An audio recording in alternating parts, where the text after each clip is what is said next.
Good morning. Thank you. I'm Deborah Wall. I'm the Deputy Archivist of the United States. Welcome to the National Archives and Records Administration and this sixth meeting of the 2018-2020 term of the Freedom of Information Act Advisory Committee.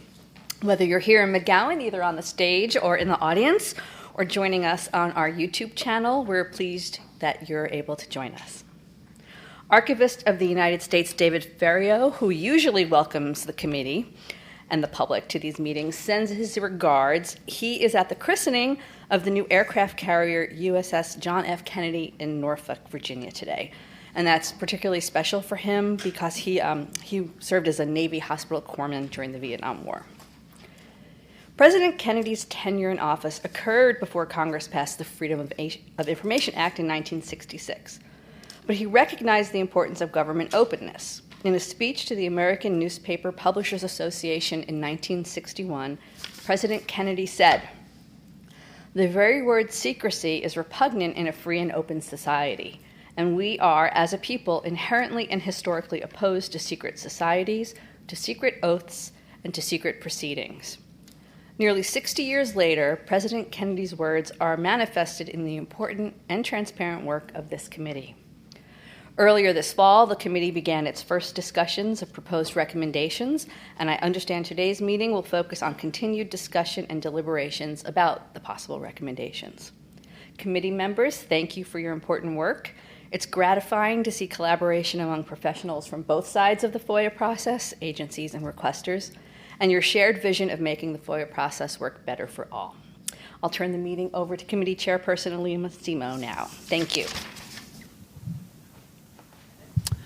Thank you, Deb. Good morning, everyone. As the Director of the Office of Government Information Services, OGIS, and this committee's chairperson, it is also my pleasure to welcome you all to the William G. McGowan Theater in the National Archives and Records Administration for the sixth meeting of the 2018-2020 term of the FOIA Advisory Committee, whether you're here in person, via telephone, or via live stream. Shortly, I will go through some basic housekeeping rules, review our general agenda, and set some expectations for today's meeting. First, we haven't done this in a while, so I decided to switch things up, keep everyone on their toes. I would like to just give the committee members an opportunity to introduce themselves, those of you who are here on the phone with us or here at the table. Let's start with the folks on the phone, and that way we can check in and make sure you're all there. Suzanne Piotrowski. Yeah, hi, this is Suzanne. Can you hear me? Yes, we can hear you. Can you introduce yourself and your affiliation?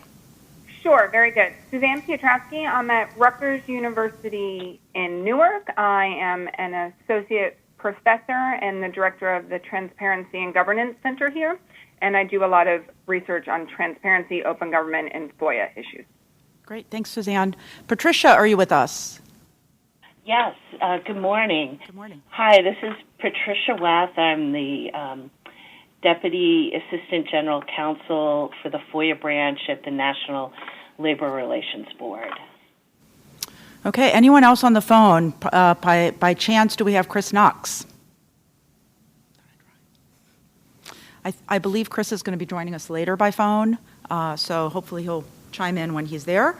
Let's hear from all of those of you here in person. I'll start with the folks on my right. I'm looking at Ryan Law, so if you could introduce yourself, that would be great. Good morning, everyone. My name is Ryan Law. I'm the Deputy Assistant Secretary for Privacy, Transparency, and Records at the United States Department of Treasury. Jason Barron. I work at Drinker Biddle, and I'm former Director of Litigation at the National Archives. James Jacobs. I'm a Government Information Librarian at Stanford University. Thank you. Joan Kaminer, Attorney Advisor in the General Law Office Information Law Practice Group at the Environmental Protection Agency. Michael Morrissey, Chief Executive and Co-Founder of Muckrock. Tom Sussman, half of my time at the Government Affairs Office of the American Bar Association, and the other half working on freedom of information issues pro bono, like this. Bobby Talebian, Acting Director of the Office of Information Policy at Department of Justice. Kirsten Mitchell. I'm not a member of the committee, but the committee's designated federal officer. Shaw Moulton, Senior Policy Analyst, Project on Government Oversight. Sarah Kotler, I'm the director of the FOIA program at the Food and Drug Administration. James Stoker, I'm associate professor at Trinity Washington University, and I'm the representative of historians and historical organizations. Lee Stephen, I work with Cause of Action Institute. Abhi Mosheim, I'm Assistant General Counsel for FOIA Records and Privacy at Consumer Product Safety Commission. Emily Creighton, Directing Attorney Transparency at the American Immigration Council. And I'm Bradley White, Senior Director of FOIA Litigation, Appeals, and Policy at the Department of Homeland Security. All right, great job, everyone. We didn't even practice that, so good job. I want to note that committee members Kevin Goldberg and Lizette Cotillius are not able to make today's meeting. Chris Knox hopefully will be joining us later, so hopefully he'll chime in. I will work to check in frequently with Suzanne and Patricia on the phone. If I forget, please remind me. Don't be shy and speak up anytime you have any concerns or questions. Now I'd like to have a brief break to pass on a few messages from our sponsors, the NARA AV team. An important reminder, make sure to identify yourself by name and affiliation whenever you speak during the meeting. This helps tremendously with both the transcript and the minutes, both of which are required by the Federal Advisory Committee Act, as Kirsten is always reminding me. Also, please keep in mind that there will be slight delays between the time members on the telephone speak and when the microphones in the room are turned back on. This ensures that the live stream captures all audio. I am guilty, very guilty of this. I always forget, but try to remember. And I would like to recognize the contributions of NARA's AV team, who are the behind-the-scenes people who do a lot of work to make these meetings come together and work so smoothly. Jamie Atkinson, Julie Reed, Jason Winston, Alexis Van Dyke, Brian Clipperly, and Sipperly. I apologize for mispronouncing. So thank you, Kirsten. A big thank you to all of you for ensuring that the meetings run smoothly and that the NARA YouTube channel captures all of the committee's activities. So we really appreciate it. At this time, I would like to welcome 2 new members to the committee and bid farewell to another. And you've already heard the introductions. I would like to welcome Bobby Talabian to my right, who is currently the acting director of the Office of Information Policy at the U.S. Department of Justice. Prior to being named acting OIP director, Bobby was OIP's acting chief of staff. There was a lot of acting. Chief of staff and head of compliance efforts at OIP. Bobby spent 3 years adjudicating administrative appeals for DOJ's components. Welcome, Bobby. Thank you. We're really glad that you're here. And as Kirsten noted in her email to the committee members earlier this week, we had to bid a farewell to Ginger McCall. Ginger, if you're watching, hello, we miss you. Ginger most recently served as the public records advocate for the state of Oregon. She has returned to the D.C. area and recently joined the Federal Emergency Management Agency, but unfortunately she was unable to secure the necessary approval from FEMA to continue serving on the committee this term. We will definitely miss Ginger a lot. As many of you know, Ginger has served on the FOIA Advisory Committee both as a non-government and a government member, and she was a key player in shepherding the report of the 2016-2018 committee to its completion. So we appreciate all of her work. Thank you again, Ginger. I would like to welcome Sean Moulton to my left, Senior Policy Analyst at the Project on Government Oversight, or POGO. Archivist of the United States, David Ferriero, appointed Sean on Wednesday to serve out Ginger's remaining term through June 2020. Sean has many years of experience working on transparency and government efforts, accountability issues, rather. He led open government efforts at the Center for Effective Government for 13 years before joining POGO. He has spoken on open government issues and has appeared on C-SPAN, NPR, ABC, and NBC, and has been quoted in the New York Times. Is this all true? Okay. Oh, and the Washington Post, and other major news publications. But most importantly, Sean is a prior committee member and has already hit the ground running with what has transpired thus far in the 3rd term of the committee. So welcome, Sean, and many, many thanks again for agreeing to step in. And he has already volunteered to serve on all 3 subcommittees. I'm kidding. No. He's thinking about what to do. So a few additional reminders. As most of you know, the FOIA Advisory Committee, which reports to the Archivist of the United States, provides a forum for public discussion of FOIA issues and offers members of the public the opportunity to provide their feedback and ideas for improving the FOIA process. We encourage public comments, suggestions, and feedback that you may submit at any time by emailing FOIA-advisory-committee@nara.gov. At the end of today's meeting, we will have time for public comments, and we look forward to hearing from any non-committee members who have thoughts or comments to share. We are also monitoring the live stream, so if you have any comments, you may submit them, and we will read them out loud during the public comment period. To promote openness, transparency, and public engagement, we post committee updates and information to our website, our blog, and on Twitter at FOIA_ombuds. The URLs to these sites are usually posted on the slide behind me. It doesn't appear that they are today. Stay up to date on the latest OGIS and FOIA Advisory Committee news, activities, and events. A reminder that we will make the video, transcript, and meeting materials available on the committee's webpage as soon as possible. Information about the committee, including members' biographies and committee documents, are available on the FOIA Advisory Committee webpage on the OGIS website. I also would like to ask you to join me in welcoming our NARA colleague, Jessie Kratz, who will be monitoring the live stream on the National Archives YouTube channel. Jessie, wave to everyone. She will also read out loud questions or comments during the public comment period. Jessie is the National Archives historian and established and manages the National Archives History Office, which is dedicated to preserving the history of our agency. Jessie is joining us on a part-time basis to assist Kirsten with her duties as designated federal officer. Did I say that correctly? As part of her day job, preserving NARA's history, Jessie is very much interested in learning about OGIS and its activities. At least that's what she told us. We expect she will learn a lot, and we are very grateful for her willingness to help out, and she's already helped us out a great deal. So thank you again, Jessie.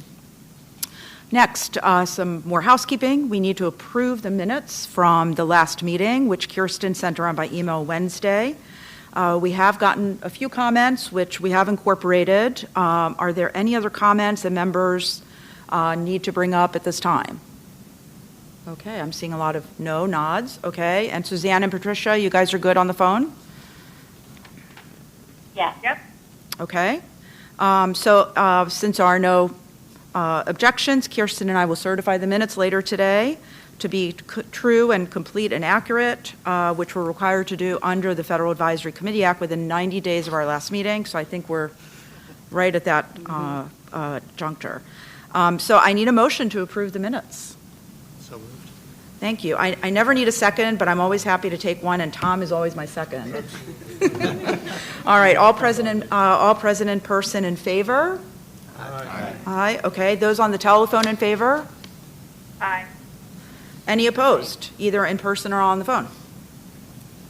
I hear no nays. Therefore, the minutes from the September 5th meeting are approved. Okay, so we have a pretty packed agenda today, and maybe we'll end early. I can't promise that, but we have a lot of work I know we need to get done today. But I would like to start by inviting the OGIS Deputy Director, Martha Murphy, to provide us an update on the FOIA Advisory Committee recommendations and best practices from the last two committee terms. And as you all know, Martha's been doing a great job of tracking those recommendations and reporting to us every time. So thank you, Martha. Sure. This will be very quick. We have all of the recommendations in the slides that you have. I'm only going to comment on ones where there's been some sort of update. Pleased to say that the CFO Technology Subcommittee has been meeting throughout 2018 and 19 and is currently finalizing its report. So we're waiting, anxiously waiting for the finalization of that report. We really appreciate the hard work that they've put into doing some research, and so it should be very interesting. This, I believe we reported on last time. OGIS published an issue assessment on the leveraging technology to improve FOIA searches, so that closes out that recommendation. Wanted to let you know that OGIS's draft business case for a presentation to the FAR is basically done from our perspective. We're waiting for NARA's representative to the FAR to complete the final revisions and submit to the FAR Council. No change in recommendation number 4. Happily, I can tell you that OGIS's compliance team is now fully staffed at 2. Kirsten has a person working for her, Krista Lemelin. You all may know Krista, she used to be in our mediation team. So she is well prepared, very knowledgeable about agencies' practices, and anxiously moving ahead on some assessments that we're working on. So our goal is to complete this assessment in fiscal year 2020. No change on this one. And again, this assessment should also be completed in 2020 now that we are fully staffed. And I believe that's it. No change on this one aside either. Thank you. Thanks, Martha. That was really quick. Could have had a lot more time. Okay. As you all know, members who were appointed to this committee by the archivist were tasked to collaboratively develop consensus solutions and recommendations that will be sent to the archivist and which address some of the greatest challenges related to the FOIA process. Earlier this year, I know we all agreed, or at least I sprung upon you, a very ambitious schedule of target dates in order to ensure that the committee has enough time to fully consider all the recommendations resulting from all the hard work that the subcommittees have been doing. I really appreciate the fact that everyone has embraced that challenge. I want to thank all of you for your enthusiasm and the effort you have devoted to this very important work to date, so thank you. I want to extend a special thank you to our 6 subcommittee co-chairs who have been instrumental in guiding their subcommittee's work and keeping the momentum moving forward, so thank you. Thank you. Walking backwards from our final meeting on June 6, 2020, which sounds like a really long way away, but it'll be here before you know it, we are asking subcommittees to finalize all draft recommendations by early calendar year 2020, with an eye toward presenting relatively final recommendations by our March 5th, 2020 meeting. I'm seeing nods, so that's good. Everyone's still on that schedule. We have also scheduled an additional meeting on Friday, May 1st, 2020, to allow time for additional discussions and deliberations. And as I've discussed in prior meetings, I am still interested in coalescing a small working group of the committee to collect and compile all of the subcommittee reports and recommendations into a final report between our March meeting and our May meeting. So thank you to the following members who have volunteered and who, am I supposed to formally appoint them? I'm now formally appointing to be on the final report and recommendations working group, Jason Barron, Abby Mosheim, and Patricia Weth. I would appreciate 1 or 2 more volunteers. Unfortunately, we have lost Ginger, who had earlier agreed to serve on the working group. So please either express your interest loudly now, not all at once, or see me during one of our breaks. So at this time, any questions before I move on? I think we're now getting ready to roll up our sleeves and get started. Okay, so today we're going to hear from each of our committee's 3 subcommittees: time, volume, vision, and records management. Kirsten and I have not allocated specific time slots for each subcommittee. We wanted to just let the conversation go where it may. So there might be some overlap in the work of the subcommittees. We're aware of that as well, so we just want there to be collaboration. You may have also noticed that there is no break noted on the agenda, but we promise that we will take a break at a logical stopping point during our discussions. So to begin our discussions, I'm going to ask the subcommittee co-chairs to briefly discuss, and I can take out the word briefly, you can discuss at length the substance of your recommendations so far. We will then open up the floor to the committee for a period of general comments, feedback, questions, and I'm just going to confirm, I don't believe any of the subcommittees are bringing up their recommendations for a vote today. Is that correct? Okay, all right, just wanted to triple check that. Because we're ready with voting procedures in case we needed them. Kirsten included them in your folder, so hang on to them for next time. Okay, first we're going to hear from the Time Volume Subcommittee and co-chairpersons Emily Creighton and Bradley White. And I'll let you decide who wants to present. Thank you, Alina. I'll kick it off and then turn it over to Bradley, who's been really instrumental in drafting our recommendations. I want to start by thanking the subcommittee for a tremendous amount of work since our last committee meeting.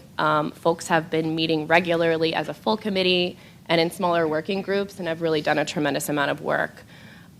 Just to provide a little bit of context and background for those, I think folks know that we worked as a subcommittee and with other committee members on other committees like the Vision Subcommittee to think through ways to really do some of the evidence gathering and research we needed to produce recommendations and arrive at recommendations that we felt really reflected the needs of the requester community and the agencies. And so what we decided to do, and I know this has been something that past subcommittees have explored and done is to draft a survey. And so that was, I think, a really important process in terms of thinking through creative ways of asking for information that we needed, with some of our hypotheses maybe in place about what some of the issues might be. And so as a committee, we came, we drafted questions that we thought would help us get to our recommendations. And so really instrumental in that process, I'd like to recognize Susan Petrowski, who, with her background, was able to help us complete the survey and get it into a format where we were able to share it digitally and have people submit responses. Also instrumental in the process was Claire Shanley, the executive director of the American Society of Access Professionals, and folks at ASAP helped us reach out to the agency community and to their membership to receive responses to the survey questions. And this all happened over the summer. So we had the responses this fall and began to think about what they meant and how they could inform our recommendations. We had a FOIA officer survey, we called it, and 111 responses to that survey. We received 111 responses to that survey, and you'll find a summary of that survey in the materials here and posted on the OGIS website. And summaries of the responses are there. We received 81 responses to the FOIA requester survey, and there are also summaries of the responses here, and that's thanks, again, to Suzanne and her colleagues who helped pull that together. So I think I'll just leave it there in that we feel that we're at a place where we have a solid start, and we have, as I mentioned, smaller working groups who've been working on these recommendations. So we began to think through in the last month or so which recommendations we really wanted to assign to certain smaller working groups. And so folks have really been taking them and running with them. So we feel like the work has been nicely spread across the subcommittee. And I think if there are any questions about the process and sort of how we arrived here, I'd be happy to answer those now. Okay. So I think I'll turn it over to you, Bradley, to get us started with the recommendations in their current form. Thank you, Emily. This is Bradley White, and I'm just going to kind of run through, and I'll pause after each recommendation to allow, or proposed recommendation to allow some debate or discussion if there is any. Maybe just one point is that I think we did assign people for each recommendation, so yes. The first two are you, yes, and then we'll turn it over to the other folks. Okay. Great. Okay. So the first proposed recommendation we have is to recommend that agencies conduct a comprehensive review of their technological and staffing capabilities and requirements to ensure that they have the resources necessary to respond to changing FOIA needs. And this review should include planning to address future increases in the number of FOIA requests received, as well as high-volume e-discovery style document reviews. So some of the reasoning behind that is for especially folks like me at DHS, we've seen a need to address both our staffing and our technological capabilities, dealing with the number of email and high volume requests we get, and seriously just the high volume of records that we get in response to the majority of our FOIA requests. And internally at DHS, we've been looking at ways to address this, address these issues and move forward, both to help us and to help the requester community. So this one we thought would be something good to get out there. And at that, I'll pause for any comments or questions. Hi, this is Sean Moulton, Project and Government Oversight. I think it's a great overview recommendation. I think one of my frustrations has been that in some of the FOIA reports, chief officer reports, things like that, they have occasionally addressed this kind of a question, and I think the frustrating point from outside the government has been, regardless of how big the backlog is or how long they've had a backlog, the answer always seems to be staffing is fine, technology is fine, we're doing great. And I get it that FOIA doesn't necessarily garner the attention and resources that we on this stage probably want it to. But I guess I'm raising that. I don't have a solution to how to get them to make a more honest assessment, which is what I think we really want out of them, because I worry that the agencies, even if they did this, will just say, we've looked at everything and we think we're on track. And so I just raised that point. Bradley again. I also share that concern to an extent, and I think one of the things about this is we want it to be forward-looking, because it's really easy to address what your current problems are and to address what your current workload is. The problem is when you address those current issues, 5 years down the line, something changes. We generally know that when there's a change in administration, there's an increase in FOIA requests for actions related to that administration. We need to be able to look ahead and predict those types of surges that may come. And then also there's the simple fact that technology changes incredibly fast. And if we're only looking for technological solutions based on our current needs, by the time we go through the procurement process and get the things we need currently, we're already going to be out and behind the curve. So I really, you're right, but it is important to look ahead and to see what could be coming down the line and try to prepare for that. And I'll just add one thing, is that when we were discussing this, I'm not sure whether it was Alina or Kirsten, but someone said this sounds like a strategic plan. I mean, you're asking an agency to come up with a strategic plan for their, bettering their FOIA process. How to put teeth into that, I think, is a question I have, as I also am from the requester community. So maybe that could be something that we could explore here. If folks have ideas, I think that is sort of the key question, right? And I'm sure that people at the table are thinking, or maybe it's true, that there might be something like a strategic plan at an agency. And I'm finding it's very eye-opening to hear from different agencies about how different they do think about their FOIA processes and planning and preparing.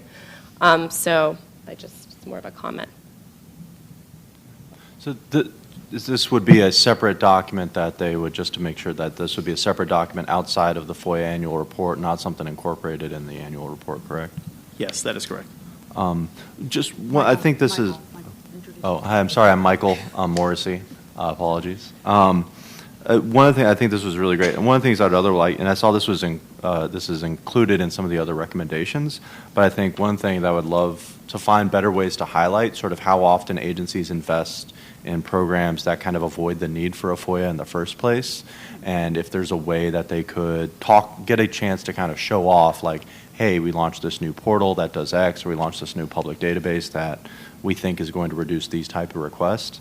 I just love for more ways for agencies to kind of surface and kind of highlight that work that they're doing that I think often goes unacknowledged. And I think within recommendation 1, there's some potential for them to talk through that. And look at recommendation 4. Yeah, right. So I think that's certainly something that we're interested in exploring. And Bradley here again, not to jump ahead, but one of the recommendations that will be discussed later not in our subcommittee, kind of goes to that as well. Any other comments on the first one?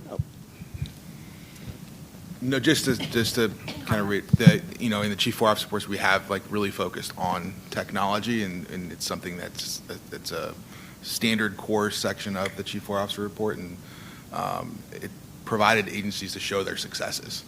And so obviously there's a range of agencies that also face challenges.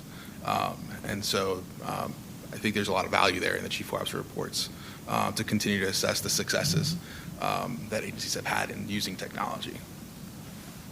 And this is Bobby from OIP. Thank you. I actually, if there are there other, oh, sorry. No, say your name. Oh, Emily. This is Patricia West from NLRB. I just want to say I could see this recommendation as being kind of a best practice. I mean, this is what we should all be doing, just to do our job correctly. And I will say something that I use, DOJ, I guess, almost 2 years ago came out with some FOIA self-assessment toolkit that I think can help FOIA offices a bit, but anyway, I do think that this is a best practice and something that we should all be doing if we're not.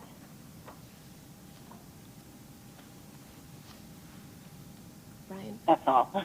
Thank you. Hi, Ryan from Treasury. I was going to make the comment, you may want to consider, the recommendation says recommend that agencies conduct a comprehensive review. It may be helpful to be more specific. Should agency chief FOIA officers or another specific individual be in charge of doing that?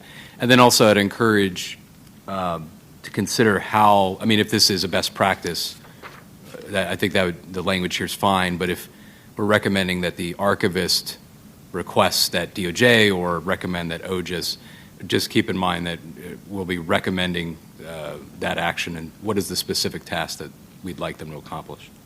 Do you have a recommendation, Ryan? Well, as a best practice, I think it stands on its own. It could be that we, as the committee, recommend that the archivist request that OGIS encourage agencies to conduct, or agency chief FOIA officers to conduct reviews of their comprehensive reviews of their technological and staffing capabilities and highlight best practices or something like that. Mm-hmm. Or request that DOJ encourage agencies to do the same. Just that call to action, I think, is important. But if it were to stand as a best practice, I think it would be sufficient. This is Alina Sema. I'm sorry. Just want to add, just to follow on to Ryan's idea, that it might also be helpful to include the CIO working together with the chief FOIA officer to examine these issues. And maybe the chief data officer while we're at it. Ryan, you're all three, right? Yes, Alina, I wear all 7 hats. There may be, well, this is like a 10,000-foot view, but there are some new requirements in A11, which is a document that OMB produces every year. And I also wear the senior agency official for privacy as well, and there was a new requirement that senior agency officials for privacy participate in the review of agency systems to ensure that privacy controls and funding are available to ensure protection of privacy information. That was a lot. But it seems to me you're looking forward in this and doing reviews. There's some space there, I think, though, to include chief FOIA officers, chief records officers, chief privacy officers, chief data officers, all the chiefs, get them together and do something similar. So that may be an avenue. And if the subcommittee were interested in that, I'm happy to meet and talk about that a little more. But OMB produces A11 every year and provides guidance to agencies on preparation of their annual budgets, and that's where that language is now. That's awesome. Thank you. Emily, I know there's a lot to discuss here, but I think the requester community does have a lot of questions about personnel. And when you look at annual reports and I'm focused on the immigration agencies in my work, but you see a lot of reactive hiring to address backlogs, which is pretty clear. I think when you sort of look at the agency history, and I think that's part of what we're attempting to resolve here. But maybe I don't think we can answer this question now, but since we're all here, I'm too tempted to ask, just for some thinking and discussion around what would be steps that would be taken if you could, if we just imagine a strategic plan right now, and no, you don't know what's going to happen within a presidential election necessarily, but you could anticipate that, as Bradley mentioned, there will be a large number of FOIA requests. Or, I mean, how would you do that? I mean, would it be sort of a historical analysis that you would just have to look back at the last 10 years, the last 20 years, and see fluctuations? I mean, has work like that been done? I mean, I'm just curious to hear thoughts. I'll pause to see if there are any of the feds that want to answer that first. It's all you. Oh, man. Hi, Emily. It's Ryan again. So I think some agencies do that. At Treasury, and I think many other agencies, sometimes it can be reactive. And so in my experience working at DHS, large increases in volume of FOIA requests every year, and really, staffing was important to meet that challenge. And where in the time I was there, between 2005 and 2012, I believe, we doubled our FOIA requests every year. And the only way we met that challenge was through staff. And so doing an analysis looking historically wouldn't have been successful there. So a lot of agencies are reactive. My experience at Treasury, we do have a stable request volume. Our requests have been going down in large part to the increasing availability of certain information outside of FOIA requests. For example, tax return information. You no longer need to file a FOIA request to get a copy of your tax return. There's a process for that outside of it. So we've done some analysis, and so things that we've done to meet those challenges are, looking at technology. We've been reactive there, and so we've had new mandates to ensure interoperability with the government-wide FOIA portal. And so one of our solution to that is to implement new technology and new databases to do that. So we're working toward those goals, but that was a reactive. On staffing, where what we've been able to do is implement contract vehicles. So when we get a surge in requests on a particular topic, if funding is available, we're able to bring in staff to meet that need, as opposed to having a large set of FTEs that, so it gives us more flexibility. So those are some of the things I think agencies might think and consider. There are obviously many other solutions to those problems, but thinking strategically in that way, there are challenges, there are risks, and there's no one way to do it. This is Emily. Just really quickly on the staffing model, not my area of expertise, but I do see how there are influxes of part-time contract staff, and then they disappear, and the backlog goes back up. So I just think that kind of what model might work better, I think could be part of that conversation too. This is Joan. Can I hear myself? Joan Kaminer. To add something that we're going to touch on in the vision draft ideas is the idea of utilizing metrics across the federal government, which is something I personally feel very strongly about, and I think that ties into this full discussion because you can't really assess the FTE, the contractor need, with just the number of FOIA requests that you're dealing with. You also have to understand the capacity of an individual within a certain time frame to process a certain number of pages. And so I think that adding all of those data points together would allow the federal government to better be able to approach and plan for surges, as well as maintaining a steady decrease in their backlog. This is Bradley. I completely agree with that.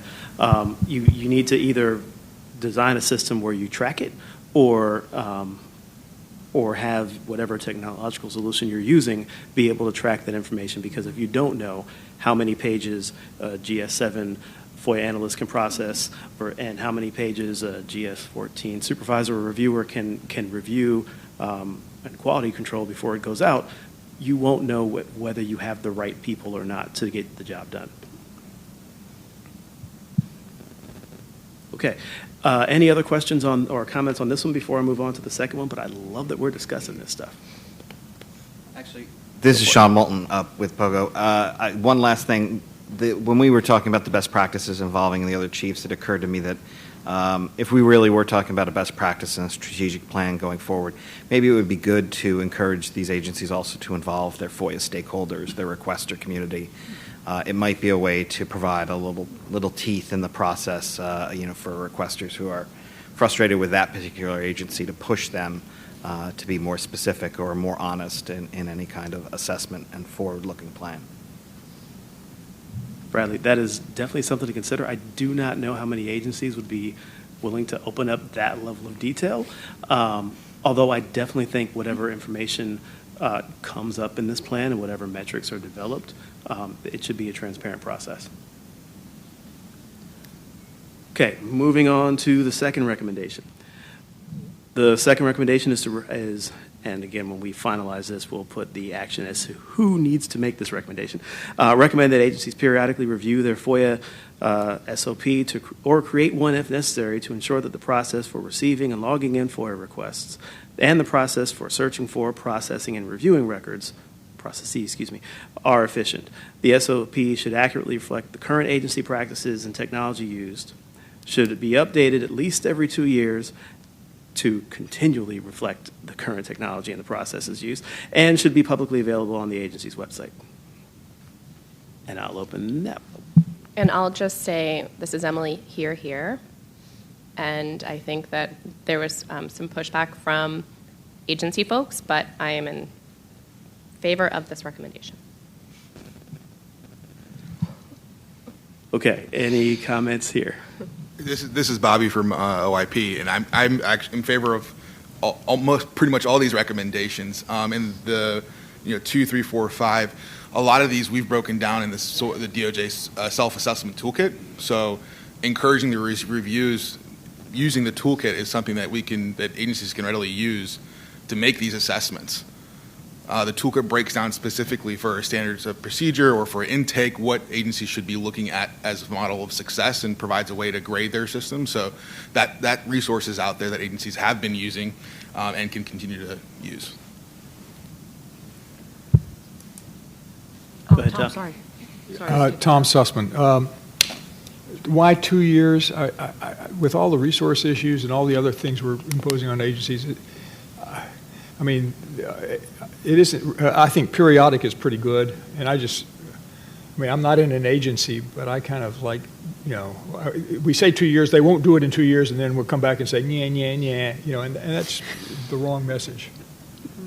This is Avi at Consumer Product Safety Commission. So I also work on our agency's directive system, and prior to the overhaul that we did this year on it, directives, SOPs, everything, they weren't getting updated 10, 20 years. Like we had some that hadn't been touched since the 70s. So I think you have to put a time frame for people to do the review, either assess it and say you don't have additional changes or make tweaks to it. And but if you don't put some kind of time limitation on it, it'll never get done. So. And this is Bradley. I recognize that 2 years might be a little bit ambitious on these, but I also know that the environment within an agency and how they handle FOIA requests can often change relatively quickly. And what you don't want is an SOP that references one system that is not even being used, or an SOP that references review procedures with personnel when the entire structure of the office happens to have changed. And then when if you need to hold an employee accountable for not following the SOP, or if you're trying to train a new employee and you say, well, here, take a look at the SOP while we're waiting on your laptop to start working. And then he's like, oh, but by the way, ignore page 1, we don't do that anymore. And item 17 through 30 is totally different, and we'll explain that to you once you get access. That's not helpful, and the document is utterly useless in that. But we can be flexible on the amount of time. So this is Tom again, follow up. You've convinced me. So why not put a time frame on recommendation 1 as well? With the changes in technology, you do it once, and it does seem to me that at least 3 or 4 years later, you're going to need another one. And Bradley, again, we actually had discussed that, and I think the time frame we talked about for strategic planning was 5 years looking forward. That makes sense. Oh, I thought, okay. Yeah, I thought we actually included that. We should have, yeah. We did talk about 5 years. Okay. And I'll just say on recommendation 2, I thought it was really interesting back and forth with Bradley discussing this one, because obviously the requester community would love to have a better sense of how the whole process works at a particular agency, but doesn't want to have outdated material. I mean, it's not useful. I shared an anecdote where, the requester community had the USCIS SOP for processing FOIAs, and it was shared by everyone, yet we weren't sure if it was really current. And I think there's this concern in the agency community about being held accountable by the requester community for every tiny little, sort of section of the SOP.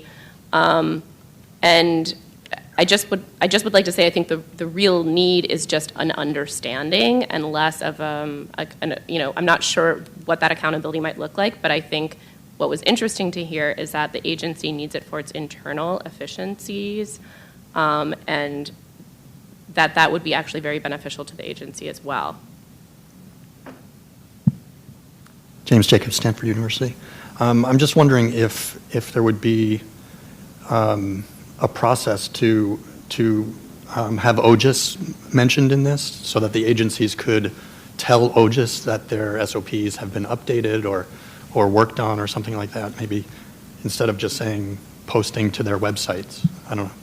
So this is Bradley. So for example, it would be, we could say recommend that OGIS recommend to the agencies or request of the agencies that they update and report. And alert to OGIS or something like that. It could be, the chief FOIA officer report is also a really, that's something that we usually typically will include in the chief FOIA officer report. Okay. And chief FOIA officer report is something that yearly DOJ checks in on with agencies on. So certainly that's, and there's a designated section of the chief FOIA officer report for technology. Perfect. Ryan from Treasury. So the subcommittee for records, first recommendation, there's some alignment there. Our recommendation, which we brought up in the last meeting, and we don't plan to discuss today since we brought it up in a previous meeting, but the recommendation was that the archivist request the DOJ and OGIS issue guidance to agencies to include records management related materials as part of agency websites and FOIA handbooks.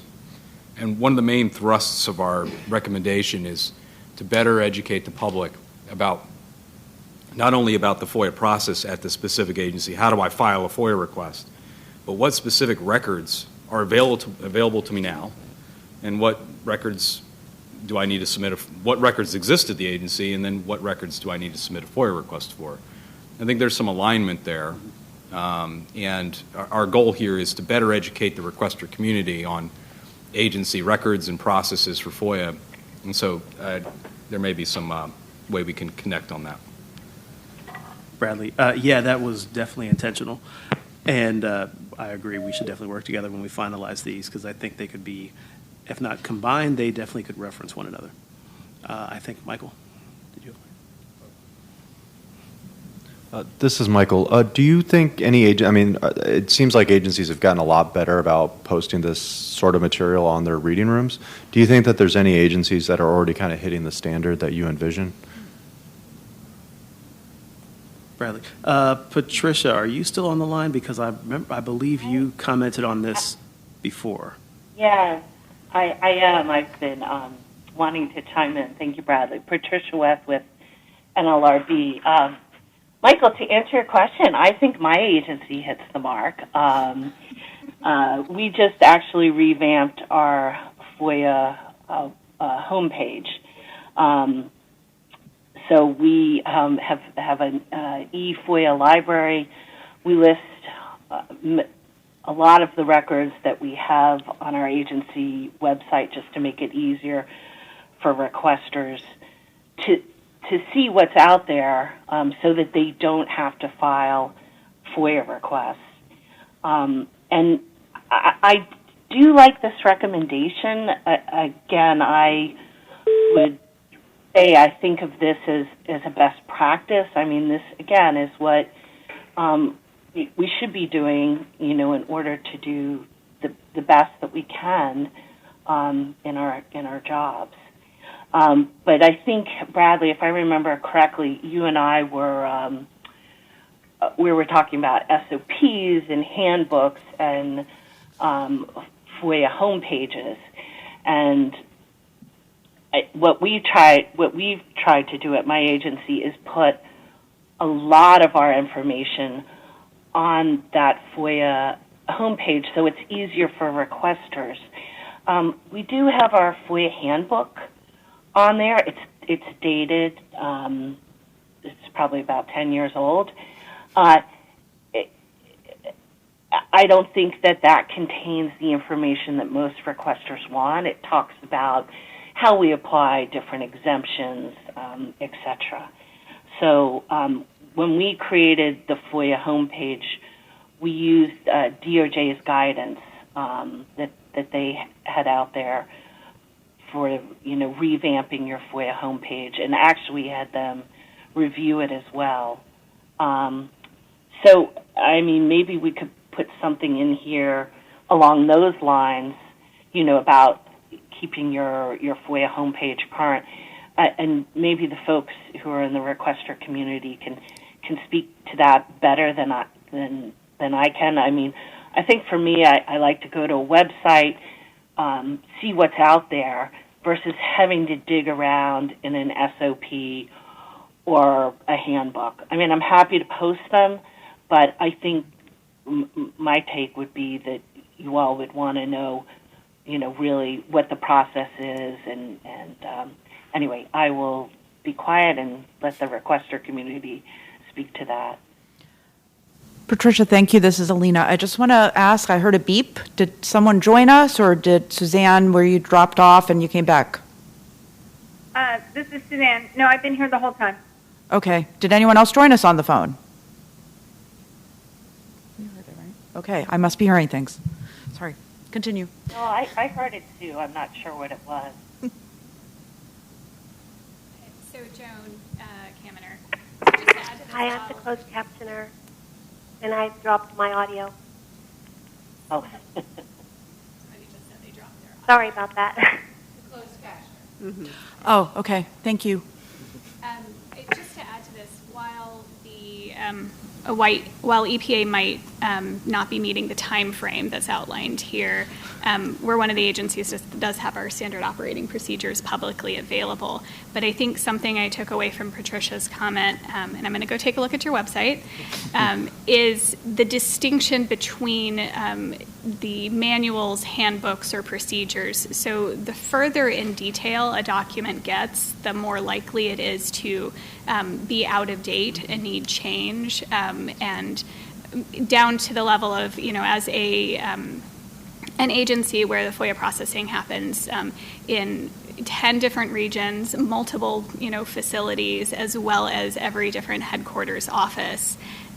We're looking at, very detailed procedures, essentially, that might be distinguishable from the higher level agency FOIA procedure. So I want to make sure that the recommendation very clearly lays out what level of detail we're looking at, because I don't think it's helpful for anybody to have, as we've mentioned, the out-of-date details that might be contained in an office manual. Thank you. That is a great point. Abby. This is Abby. And I don't know if this is helpful. At my agency, we have multiple SOPs for FOIA. We have a directive with the overall agency FOIA processing, but one of the SOPs that I think would be of most interest to requesters is the one for processing FOIA requests, and it's about 4 pages in length, and it just states how we process them, who we have to send them to, because we have Section 6 in our statute notification that's similar to Exemption 4, where we have to go out and get comment from manufacturers so they know how long it takes for us to do that, and then we have to incorporate those comments. But that's just 4 pages.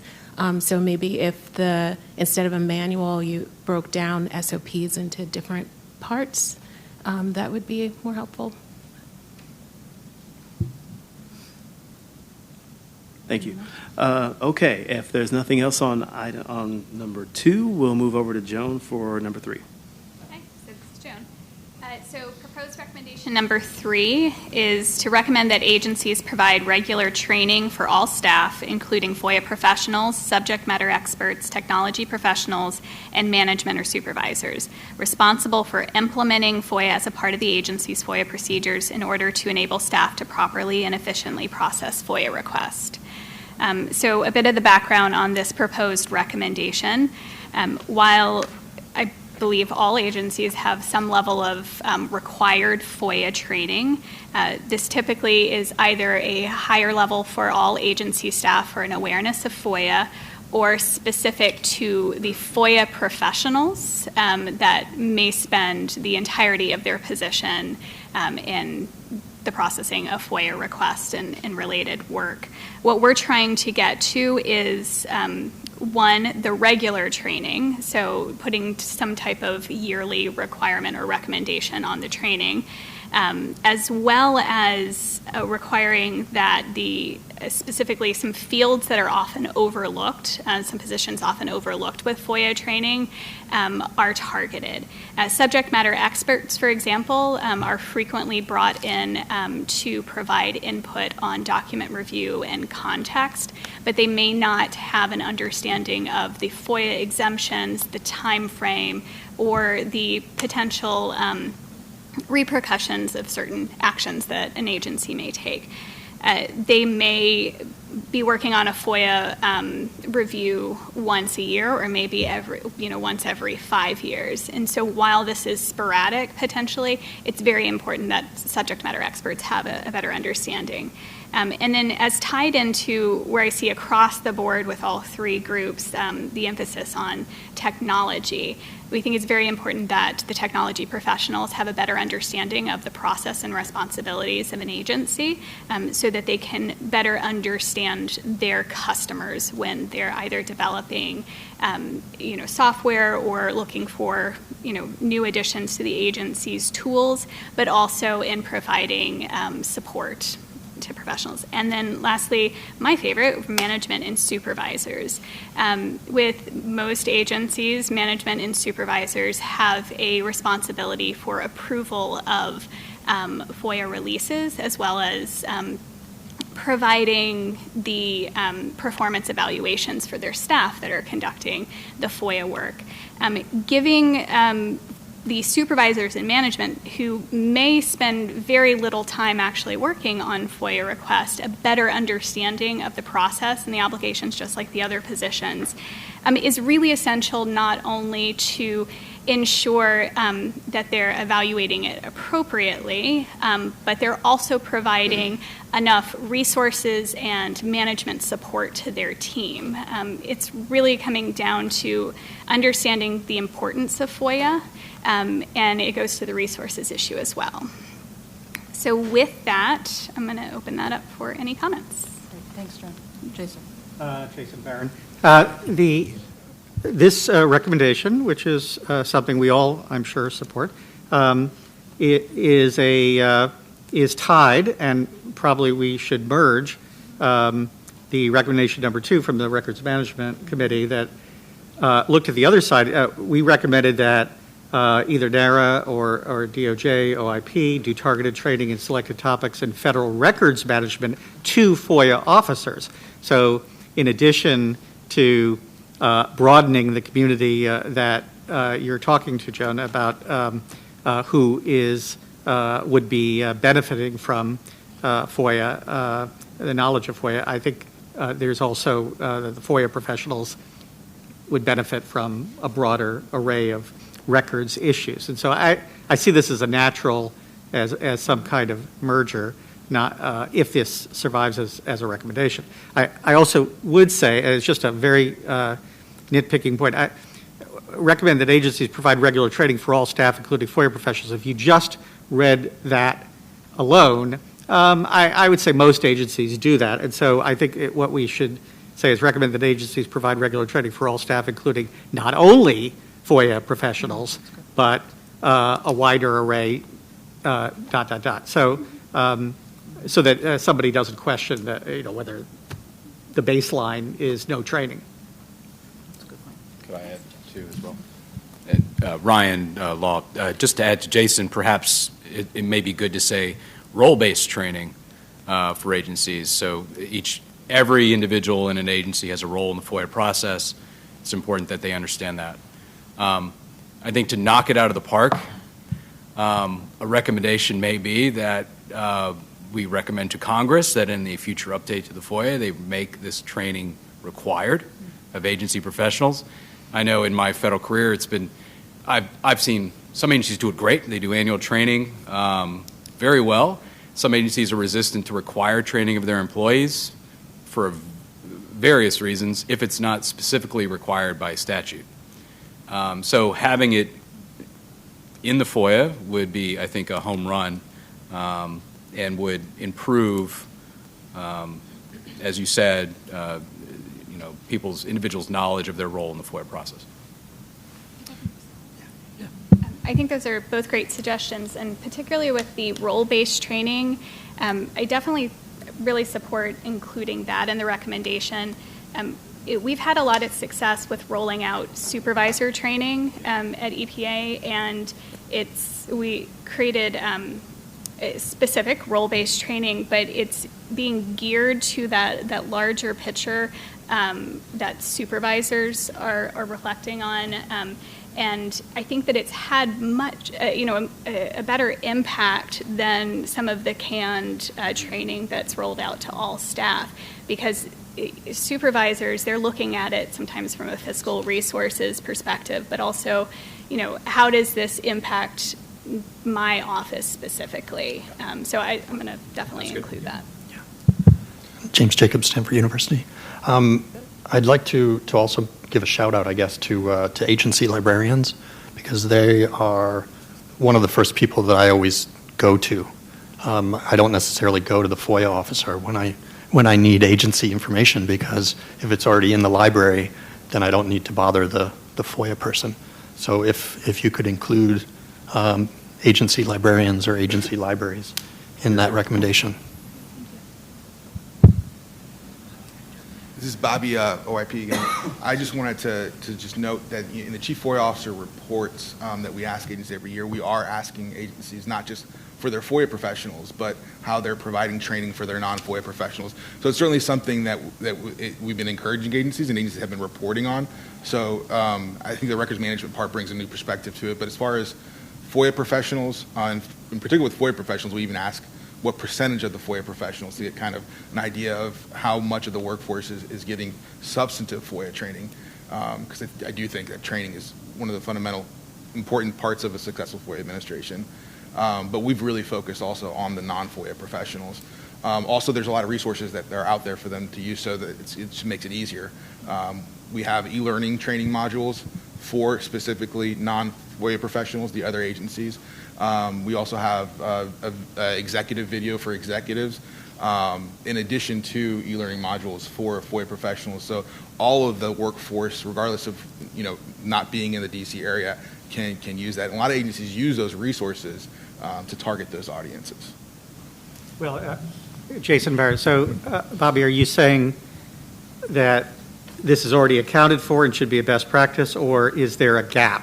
Are there types of groups, subgroups of subject matter experts or technology professionals that are not routinely joining FOIA training that is already out there? Because if there's, either there's a gap or there isn't.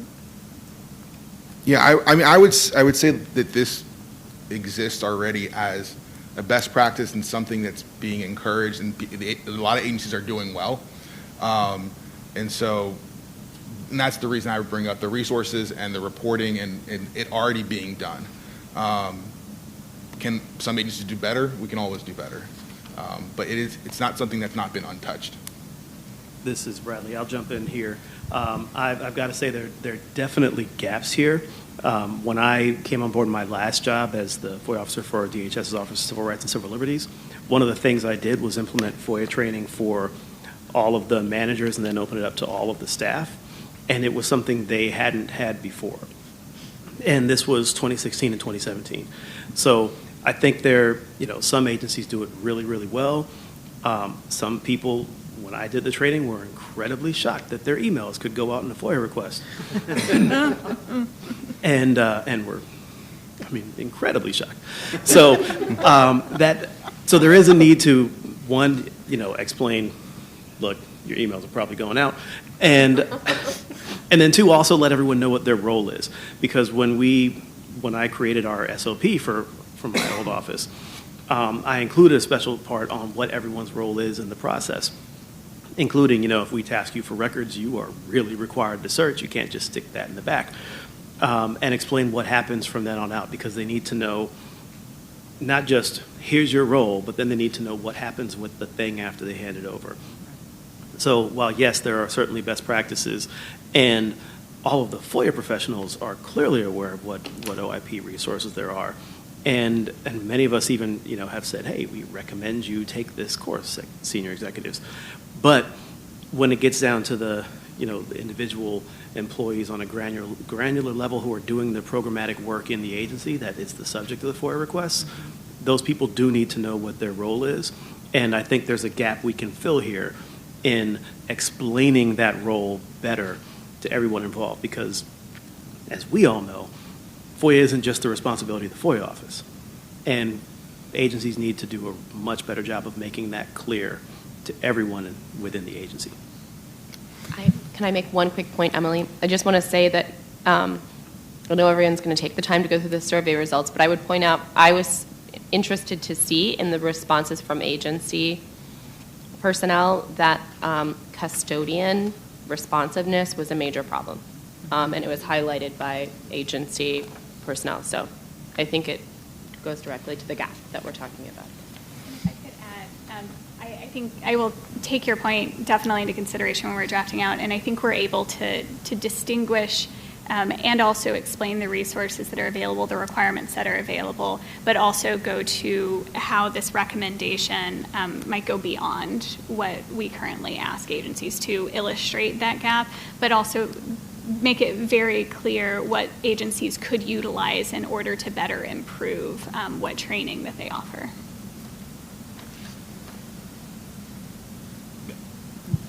Okay, moving on to our proposed recommendation number 4. James?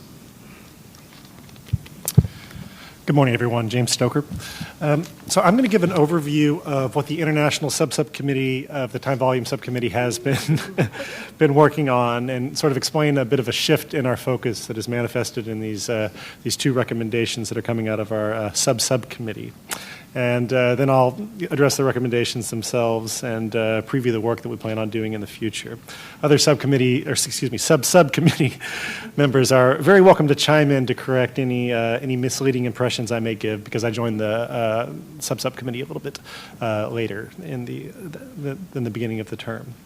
So the original goal of the International Subcommittee was to look into examples of how other countries have addressed issues related to time and volume. Our assumption was that this must be an issue that all countries with freedom of information statutes deal with. And so we identified a number of country cases to look into, along with a set of 7 questions to ask about them. And the questions were designed to get a sense of what these time volume issues might be, as well as what had been done or had been attempted to relieve these issues. Unfortunately, the group members found that it was often very difficult to identify answers to these questions. While it was easy to find statistical information about, or at least relatively easy to find information about how many freedom of information requests had been filed during particular years, it was often difficult to find information about what had been done to address the time and volume of responses. And part of the reason for this seemed to be that many other countries do not identify time and volume as an issue. Now, why might this be? Well, one reason seems to be that these countries actually receive many fewer freedom of information requests per capita than the United States. Here are just a couple of examples. So in 2018, the U.S. federal government received 863,729 FOIA requests. With a population of 327 million and change, this amounts to about 2.63 requests for each 1,000 citizens. So 1,000 citizens, 2.63 requests. In Switzerland, in 2018, 636 FOIA requests were received, which, divided by a population of a little over 8 million, meant about 0.075 requests per 1,000 citizens. What does that mean? Basically, the U.S. is getting 35 times the number of FOIA requests per capita. In Germany, the exact number is not easy to find, but a federal report indicated that in 2017, almost 13,000 Freedom of Information Acts were received, with an overall population of just over 82 million. So this basically works out, and I won't go on, maybe giving a little too many statistics here, but the U.S. gets about 17 times as many requests per capita as Germany. Right? Now, we didn't look at all countries around the world, but the ones that we did look at suggested that this is a pretty common ratio of more than tenfold the number of requests per capita. What explains this gap? Well, determining the exact causes are a bit beyond the ability of our group to do, because of the time and resources available to us. But one likely major contributor to this is something that the committee has heard about previously. It's the so-called first-person FOIA requests, which we heard about from Professor Margaret Kwaka a few months ago in her presentation to the subcommittee. In other words, people are having to make Freedom of Information Act requests to get basic information related to themselves, whereas in other countries there seem to be other processes in place to access this information. So this led us to two recommendations, one relatively general and one fairly specific. The first is proposed recommendation number 4, which recommends that agencies identify common types of documents requested as part of FOIA and to establish alternative processes for providing these documents to requesters on terms equal to or better than the Freedom of Information Act. The idea behind this recommendation is that requests for certain types of documentations should not have to be FOIA requests. One example that often comes up is that of immigration files, which are often needed by individuals during deportation hearings. In some cases, subjects of the hearings are unable to obtain their immigration files in time for their hearings. So there's the question that should maybe be asked is not just, is FOIA acting fast enough, but should there be some other process in place for getting access to these types of files? And I think that there are many other types of documents that could fall under this category. Commonly requested documents, particularly related to first-person requests, that could be or alternative procedures that could maybe do a better job of addressing that demand and keeping FOIA for more complicated requests that fall outside of the norm.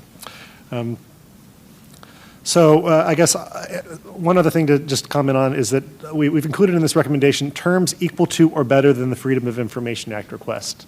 The purpose of that language is to ensure that whatever other process is provided is not actually more burdensome or slower than the Freedom of Information Act request. So we don't want this to result in a slowing down of access to information, even as it's moved outside of the Freedom of Information Act process. So I think maybe we could open up now for comments or questions, thoughts. I have a comment, because I think, Sarah Kotler, FDA, sorry. I like the sound of this, and we at my agency have some types of records that not so much individuals, but companies can get outside of the FOIA process, which is great. But the same people who process FOIA requests actually have to do that. So it's a very simple request to do, and it doesn't get counted as a FOIA request. I guess the question is, for the example of first-party immigration records, what is the holdup? If these are largely, and I mean that rhetorically, where is the slowdown? Is it just a volume issue, or does it take a long time to find them, or does someone actually need to just make sure there's not something non-public in them? Because if it's any or all of those, calling them something besides a FOIA request might not actually make it any faster, especially if the people who have to do the finding and the looking are the same people, or maybe there are other people, but those people have other work that they do, or the theory is you would hire other people, and we know that can take a long time. So while I like the idea, I just think it's sort of like the idea that, well, if we just post everything online, then no one will ever need to make a FOIA request again, and that hasn't really been a reality. This idea that if we put these records out there, then you don't have to call it a FOIA request, might not actually make it better for the end user, but I think in some situations it would. One just has to look at, why is this particular set of records that people are requesting taking a long time, and where's the burden really falling, and can moving it outside of FOIA fix that? Emily, so I think Bradley and I could go on and on about this particular type of file, and we did discuss this as an example of, wouldn't it be wonderful if called alien files, A files, that for individual immigration records were available to the immigrants in deportation proceedings or outside of deportation proceedings. They're their files. But I have a follow-up question before answering your questions, which is, when you the process has not been successful. So you're saying there is a process now where they're the same FOIA professionals that are processing records that are not going through the FOIA process. So what is that process? So just for example, if a company that's inspected by the Food and Drug Administration wants a copy of their own inspection record, they often make a FOIA request for it, and we tell them, oh, actually, there's this other mechanism where the Office of Compliance, once they're done with the report, they actually just send it to you through this field management directive, and it's a relatively small portion of our FOIA, so I gave that as an example. It's not a problem for us or an issue, but so no FOIA exemptions are applied. There's no. Generally speaking, no, because it's their own. It's their own inspection report. But in theory, someone does need to look at it and make sure that it doesn't have something in there. So there's still a disclosure aspect to it, even if it's not a FOIA request. This is actually an example of one that I think actually works quite well. But my question was for the ones that maybe are really causing certain types of records. If they're causing that much of a backlog in the FOIA world, how do you solve that backlog just by taking them out? Now, if you take away fees, that's good, to the extent people might have had to pay FOIA fees. It seems kind of unfair when they want their own, file. What about taking it out of FOIA is going to actually help? That's the key question. Do you want to go? Sure. Bradley, so I have some experience with immigration records. And what I'll say is it's all three issues. It's the content of the record, it's finding the records, especially when they're paper-based and in a cave, and it's the people needed to process them because there are so many requests for these records. And while I certainly think there are definitely avenues to explore other ways to make those records available to people, and it's absolutely something to look into. For this one, what I would say is, knowing the kind of stir that this may cause with a couple agencies I can think of, the way to phrase this would be look into and evaluate the possibility of making these documents available through a process outside of the FOIA. If that's more efficient. If it's more efficient, yes. Especially because just within the context of immigration records, I mean, that's been an ongoing debate even within DHS for as long as I've been employed by the agency, and I'm sure way before that. This is Abby, and I was on this subcommittee, and this probably goes more to recommendation number 5, but I think you also have to look at when you talk about having to search in a cave or something for the records, looking at the requirements for agencies to digitize records, and from the start when you're creating those records, thinking about how you're going to make it available to the public. So I think about my former agency, the Copyright Office, is required to have a public catalog of registrations, which is the most sought after information from that agency. And from the start, when they get a paper application or a digital application, they're entering that information into a database that is going to be published online, and people can go there and read it. If it's got personal information in it, sensitive information, you could make it a secure database so that someone has to have a username and password to access their own information. But I would say you would have to start by looking at how you're currently providing it and modernizing that to make it better.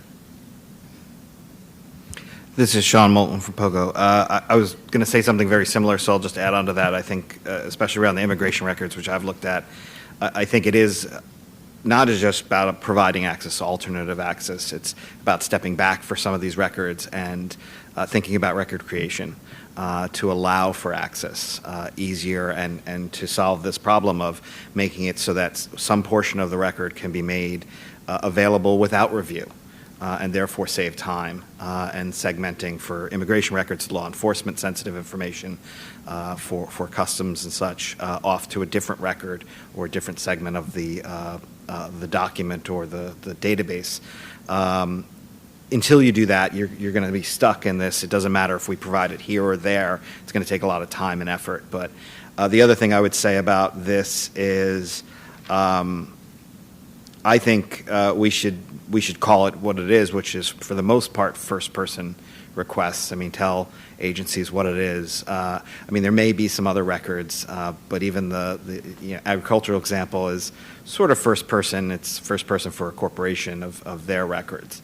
But it seems to be that if that's the big piece of the certain records we're talking about, we should just say they should look at those first person requests for these opportunities. And I agree that's a good way to phrase it, so that agencies don't feel like this is a requirement that they come up with an alternative process. Just for logistical purposes, this is Joan. To the extent that this recommendation moves forward, Vision Subcommittee was also considering the idea of streamlining the process for certain types of records, such as first-person request, immigration, EEO, Veterans Affairs, that kind of thing. So I say we continue communication because somebody from our group who might want to participate, if you guys move forward with this, would like to. That's it. If I could just start to respond, I'm not entirely sure I'm the best person to respond to every single aspect of the, all of these comments, but I think that while this recommendation is partly intended to improve efficiency, I don't think that anyone's under the illusion that this will solve the issue of access to information. I think for me, the fundamental point of this recommendation is that the Freedom of Information Act has been stretched way beyond the intent of its original legislative intent. Originally, it was not, I don't believe at least, and I could be totally wrong about this because I'm not an expert on it, but I do not believe that it was intended to cover every interaction between individuals and their government, every single instance in which people request information from the government. Instead, it was intended to fill in gaps, you might say. And what seems to have happened over the years is that every time there has been a need for citizens to have access to information, and there was no process in place, agencies have resorted to it being, as a freedom of information issue, right? And because of that, the statistics about this are inflated, and it becomes really difficult to track what's going on in government. I mean, we say right now that we have, 863,000 FOIA requests per year, but that doesn't really tell us anything about what is happening in terms of freedom of information, right? I mean, it just means that people are having to file all of these requests for things that they otherwise might not be, need to file. And so the fact that this number is sort of expanding exponentially over the years and creating more and more work doesn't tell us that our government is becoming more transparent or more open. It just tells us that, agencies are relying on this law more. And so by getting rid of some of the types of requests, or at least moving them out of FOIA, it will tell us a little bit more about what's actually happening in terms of freedom of information. So I think that that's a purpose of this recommendation that goes beyond efficiency, right?